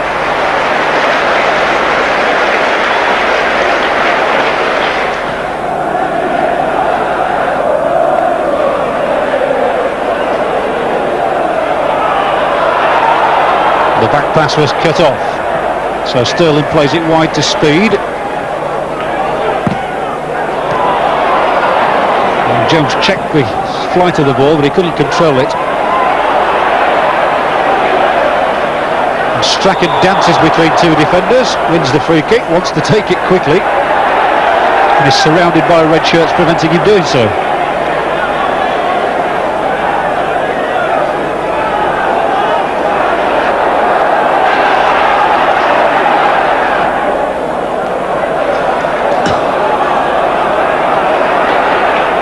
Sterling's ball down the line, finds the willing Kamara running onto it. And he came off second best in that confrontation with McAllister. Haddock coming in very snappily, won it. Strachan delightfully waited. Sterling has a lot to do. Here's Chapman. It was a good effort and a lovely cross from Sterling. Really was. Chapman a little bit unlucky there because he got a positive header on it. But all credit to the Leicester defender who got in the way. Sterling doing really well. And the cross coming away off, the header coming off James.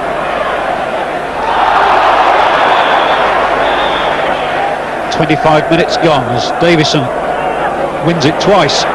Sterling again. Well, Leicester are not afraid to concede free kicks, that's for sure.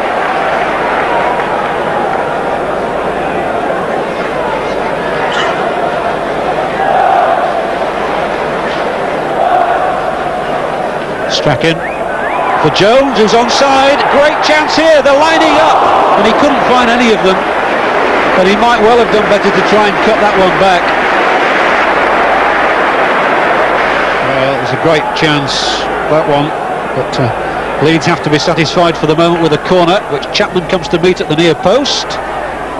And it's going to come to him eventually. Back for Strachan. Kamara trying to find a little bit of space somewhere there. There wasn't any. But Leeds are just winning the ball so often at the moment. Another inviting ball for Sterling to go on to.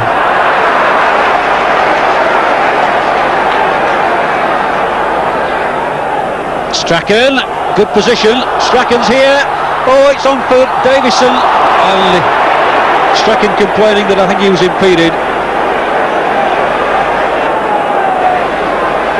But there really was a very good chance here. Strachan with that sleight of foot, finding Jones in a great position inside the penalty area, and if he'd have cut it back, there were three waiting. Oh, and North's header on. It's just too long for James to get to, and there's a warning.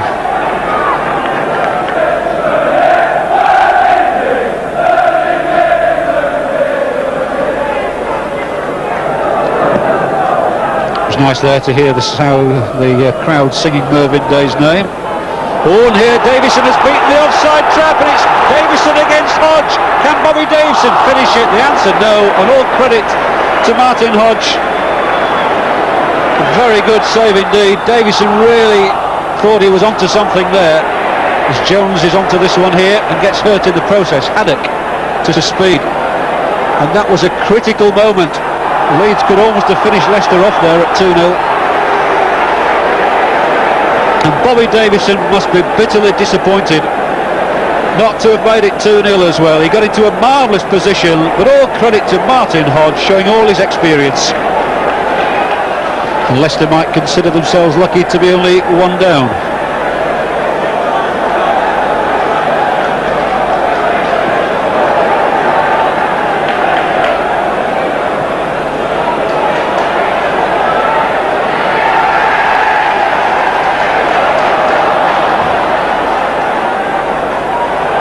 Well, Chapman's done some chasing, and back pass, it's forward to Davison again, and Hodge flips it wide of the upright. Well, it's not been Davison's afternoon so far, but he's keeping going, and he shows his grit. I thought that Hodge had got a touch there, but a goal kick is given. Chapman's tenacity, hustling the defender into the mistake. Davison took it first time, and the referee and linesman were absolutely right. Hodge didn't get a touch.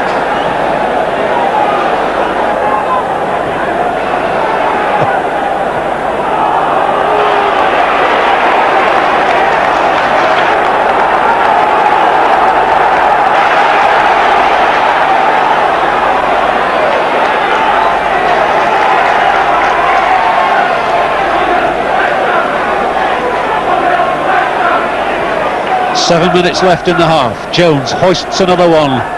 Chapman can't get there. Davis and the referee waves play on. Chapman, it came off the defenders. Chapman's got another go, and in the end it goes back into Hodge's hands.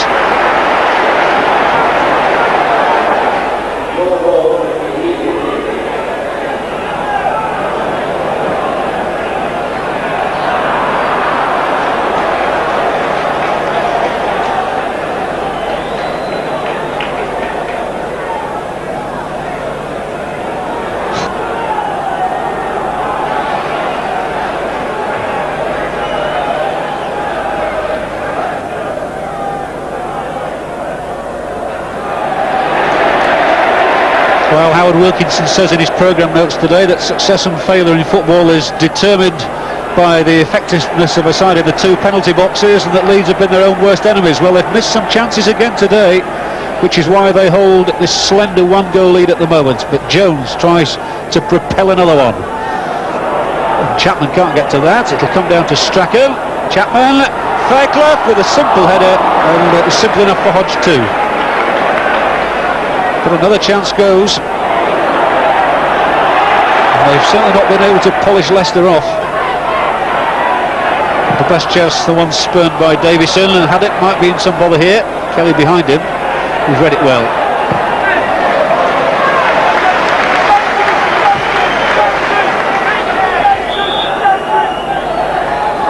David Pleat before the game saying that Leicester City have probably conceded more goals than anybody in this division, although they do score a lot of goals, so Leeds really should have been more than one up.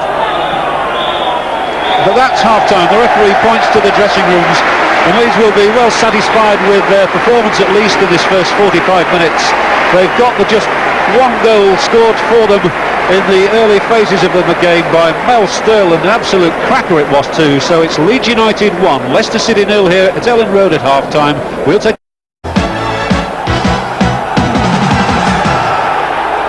45 minutes football remains at Ellen Road this season, that is all.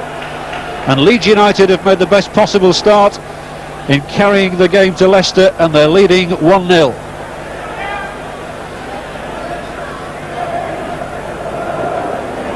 Davison, no changes for the second half.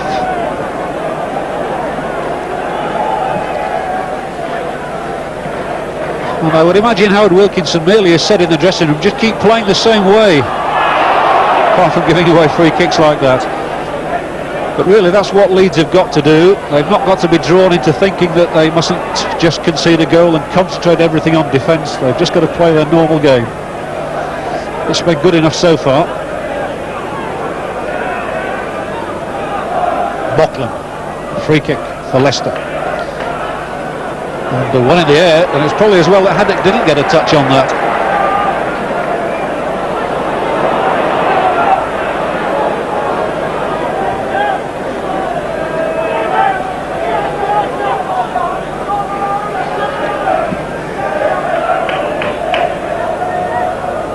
Haddock was too strong there for North, and Jones takes it on, and Chapman calls for it. He's got to watch against offside, as has Davison. They're asking Speed to run down the flank. So the first meaningful attack from Leeds of this second half. Fairclough's arriving. Jones about to throw. And easily met by Walsh. Becklin's got Jones behind him, but chooses to cross it himself, and Chapman was in behind the defender. Ramsey did well in turning it back to Hodge. Jones sailed under the ball then.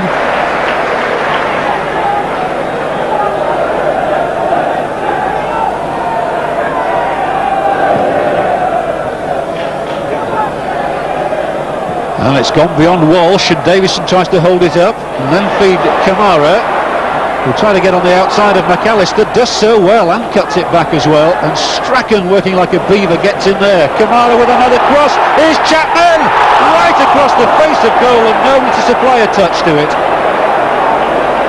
Leicester survive yet another scare.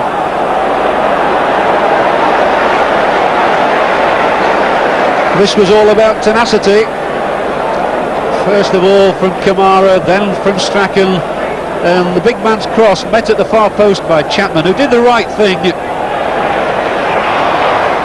Kamara again jumping well.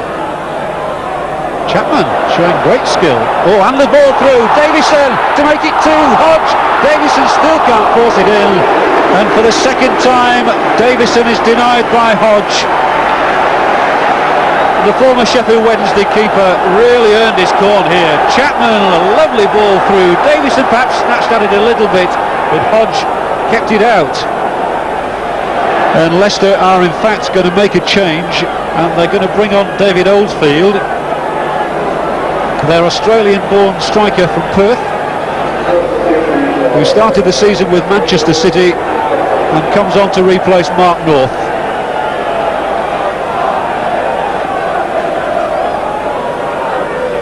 Leeds constantly striving for this second goal to give them a cushion. Here's Sterling, who got the first. Cracked in, I'm sure that Ramsey felt that one.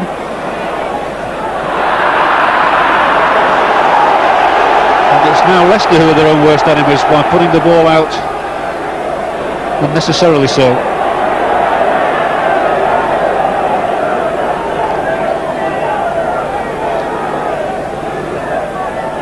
Jones. And Chapman had made a run to the near post. Harris defended against it.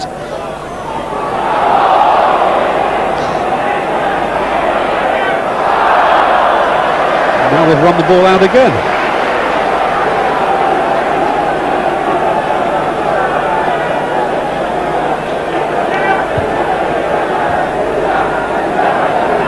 Well, they keep looking to Vinnie Jones to find someone in that penalty area.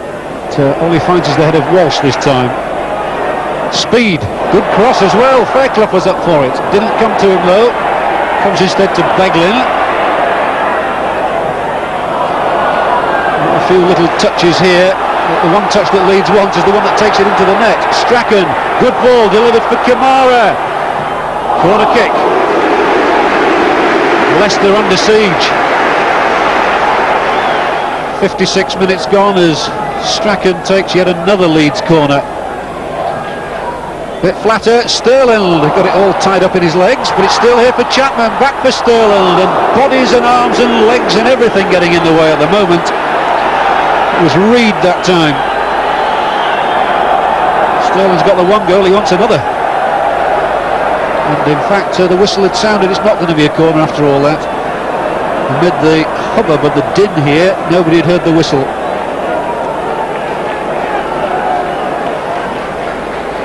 So referee Allison having a very busy afternoon, but he's controlled things very well so far.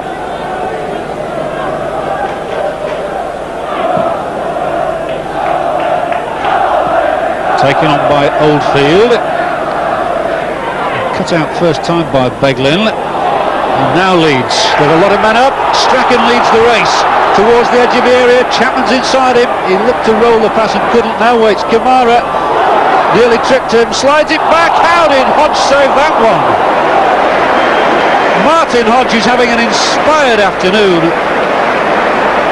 And really, this is a super save. He flips it over the top, but Kamara did well to ride the challenge, guts it back, and it was sliced off the defender, and Hodge turned it over.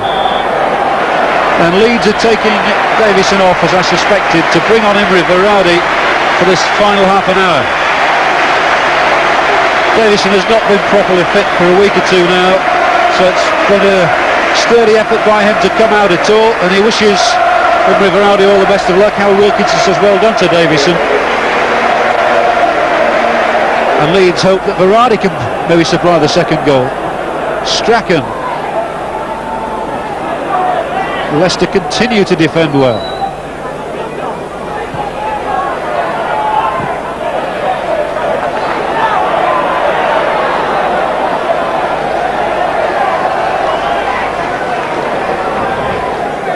Tommy Wright's limping down there.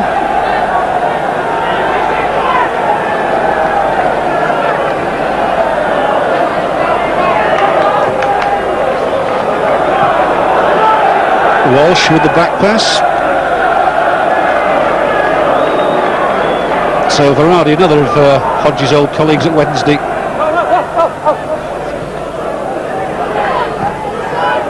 That's a dangerous ball. Again, they were offside. And they played it a little too quickly for comfort that time, but Lee's still trying to make something out of it.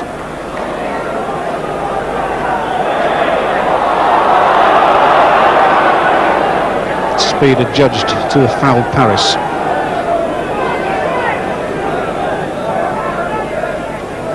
Strikes it long for Kelly.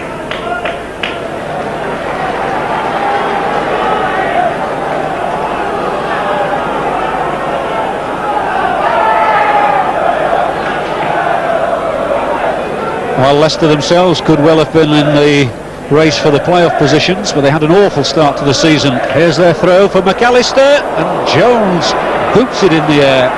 Oldfield struggles to control it. As Leicester, after 2 months of the season, were rock bottom, but they've had a very good run. They won only one of their first 12 matches.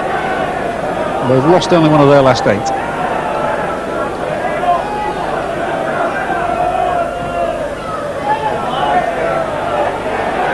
Oldfield, a good turn, and tries to get away from Sterling, and does so as well. Play on, says the referee. He cuts it back. Danger here.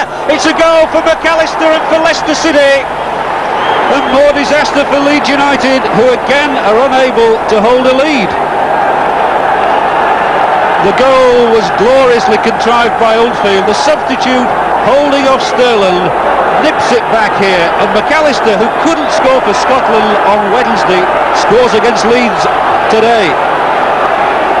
His 10th of the season, and Leeds now are the ones who have got it all to do again. Kamara nicking it with the outside of the boot for Sterling. Down the middle is Chapman, gets a good flick inside. Verratti, it might break even yet. Comes back to Vinnie Jones. Tried to push it into a vacant area, now he's found a better pass, and it's Kamara's cross. Coming here to Strachan, can he finish it this time? So close. But the wrong side of the upright for Gordon Strachan. Kamara has played in some choice crosses today. This one finds Strachan in an excellent position. Just couldn't round it off.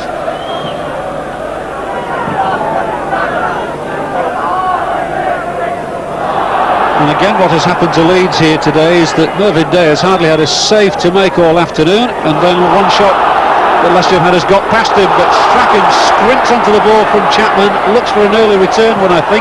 Chapman is up there, and it's put behind by Hodge in the end from his own defender, Paris.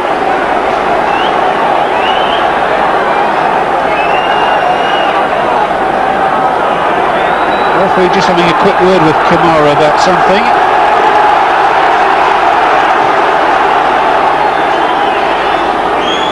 Well, it's all very well winning a lot of corners, but you've got to make some of them count, and that's exactly what Leeds are looking to do now.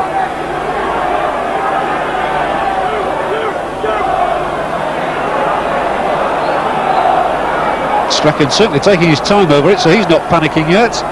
The referee changes his position in the penalty area, and Hodge again wins it, convincingly so. And he's been inspired today.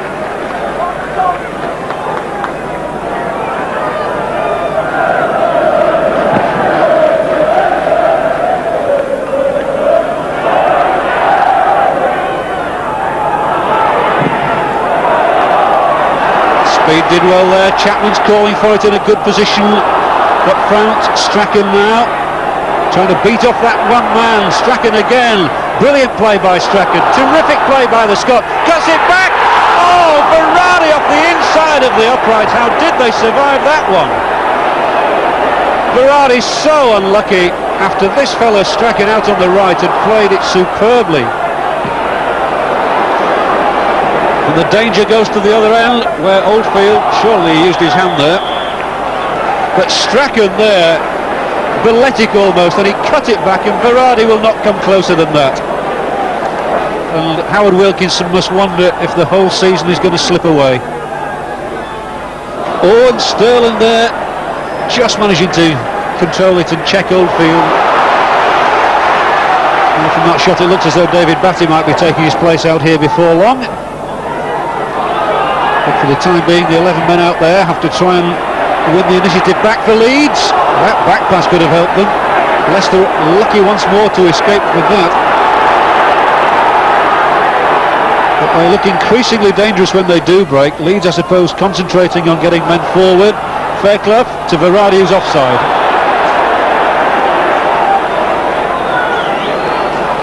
And indeed, Batty is to come on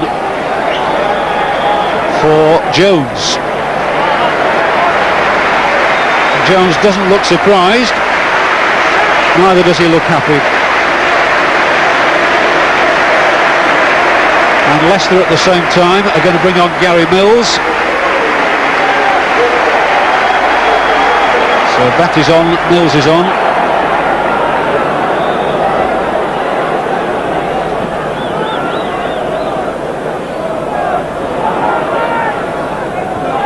Chapman. Trot on the ball. Kamara was looking for it through the middle. He's getting into some of the best positions, is Chris Kamara.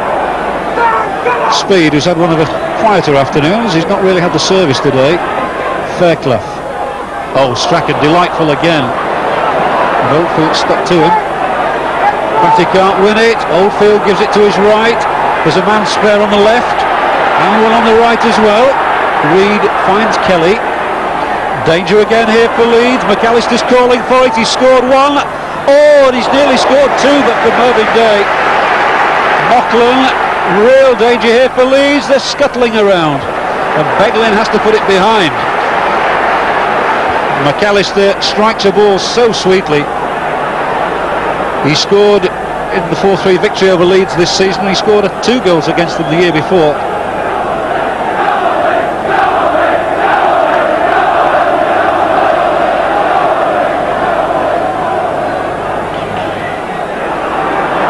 Ramsey, who got 2 goals against Leeds this season. It's left to Mervyn Day. Free kick had been given, so Strachan starting from the right back position. Poor ball that time.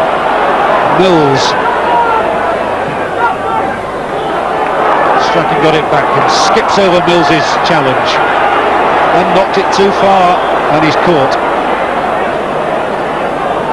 Some rather anguished looks down there. Vinnie Jones settling back. He can do no more about it today. Mick Hennigan on his feet.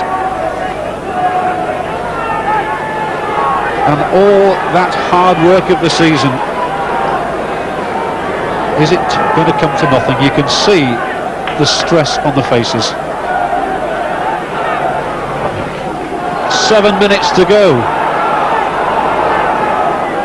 They look to Chapman's head, but really it's not giving him a hope.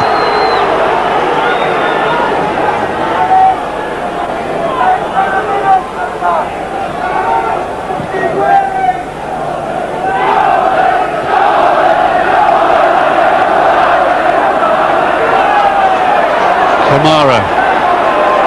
The ball down the middle towards Strachan. Batty might snap it up. No, he can't. And again they look to beat offside and can't. Fairclough finds Berardi.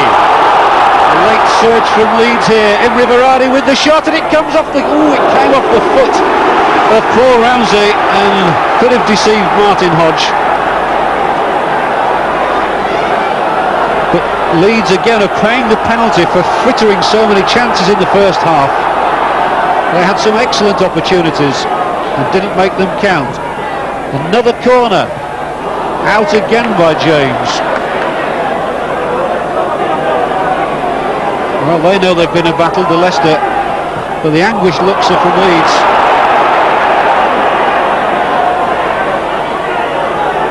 And there isn't as much purpose in some of the running as there was earlier.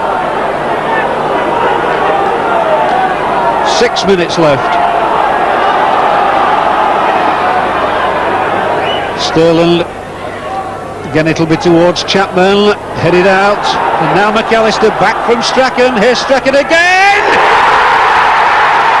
Have you ever seen a better goal? And have you ever seen one better timed?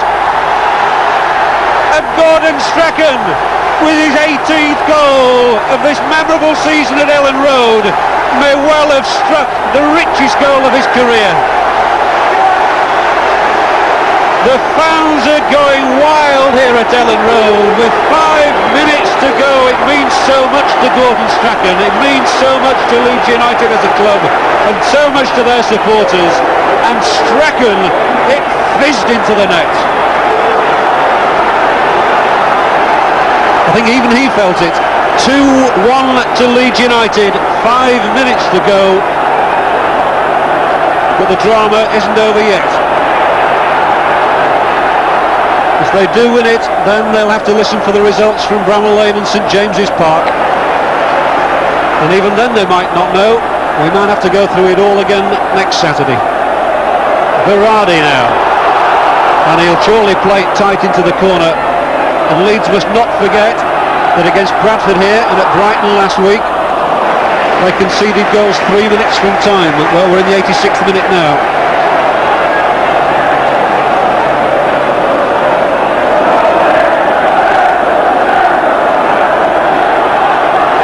Kamara, and he'll look for Strachan over the top with the ball, and here is the little hero of the moment. And I'm sure he can hardly run. And he has a word with his fellow Scott Mocklin.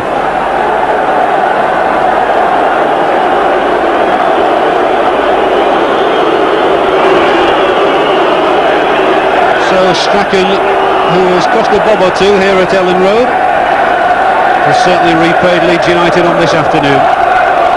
And the fans behind him over there are ecstatic at the moment, but they mustn't be premature. I can understand their jubilation, but they have to await the results from elsewhere. Chapman to Haddock. Leeds now must not lose their concentration again, as they've done twice recently. They're leading 2-1 as the scoreboard changes from 86 played to 87 minutes played. And this has been the danger minute for Leeds in recent weeks. Not to be a prophet of doom, one hopes. Well, it's got Vinnie Jones and Howard Wilkinson off the bench. They're standing there now. They can't sit down. Today's result is so vital, not just to the season, but to the entire future of Leeds United. Chapman is here again, looking to supply Verratti, but it'll go beyond him, and Mills allows it to run out.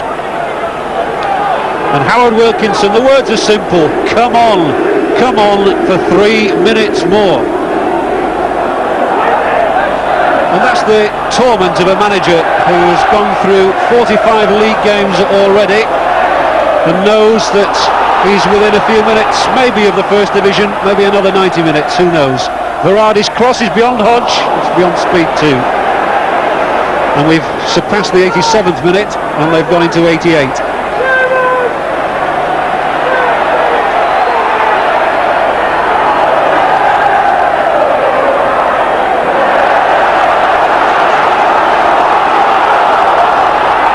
And Leicester are just as tired as Leeds, and it's funny how Leeds have suddenly summoned up some more energy from somewhere. To be honest, a few minutes ago they looked very, very jaded indeed. But that spectacular strike from Gordon Strachan has lifted everyone in the ground here. And are they enjoying this afternoon? I'll tell you they are.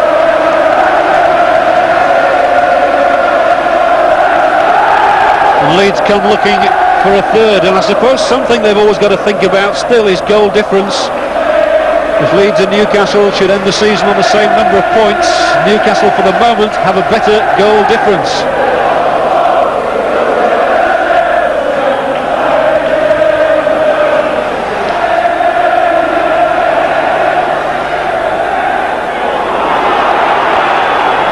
But this is the last match at Ellen Road this season in the league, unless they're involved in playoffs, of course.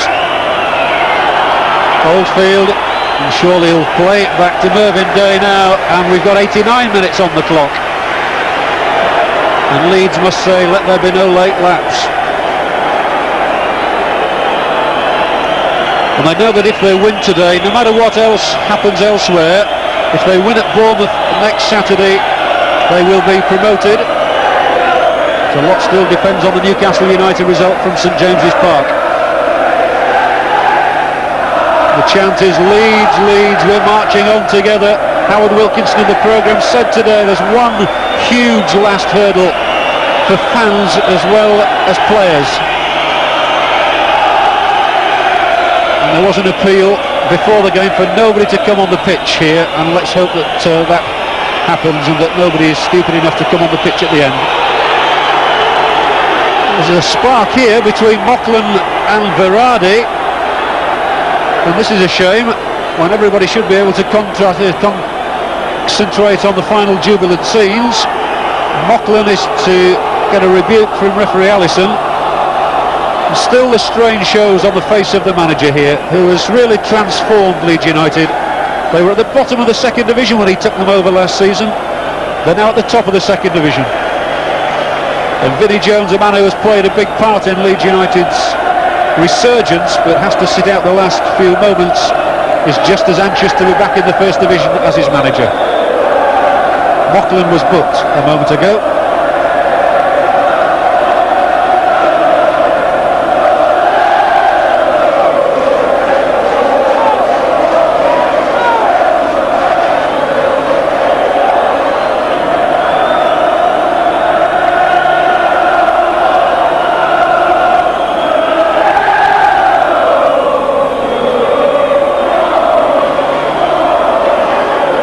Strachan to Chapman inside the area. Back for Strachan, who the referee says that's it, it's all over. And unfortunately, that warning went unheeded. Spectators are on the field, but Strachan very much the hero of this particular hour. A cracking goal from the little Scots has won Leeds 3 precious points here at Ellen Road. When the game seemed to be slipping away from them at 1-1, it was Strachan who answered the call with a fizzing volley 5 minutes from time, and he's won Leeds United 3 points here. But they have to wait for the Newcastle United score now. So scenes of jubilation here at Ellen Road, but I can tell those fans down there they're a little premature because Newcastle United have won as well. So that army of Leeds fans must wait another week. But don't go away, we have action from Newcastle and first Sheffield United after the break.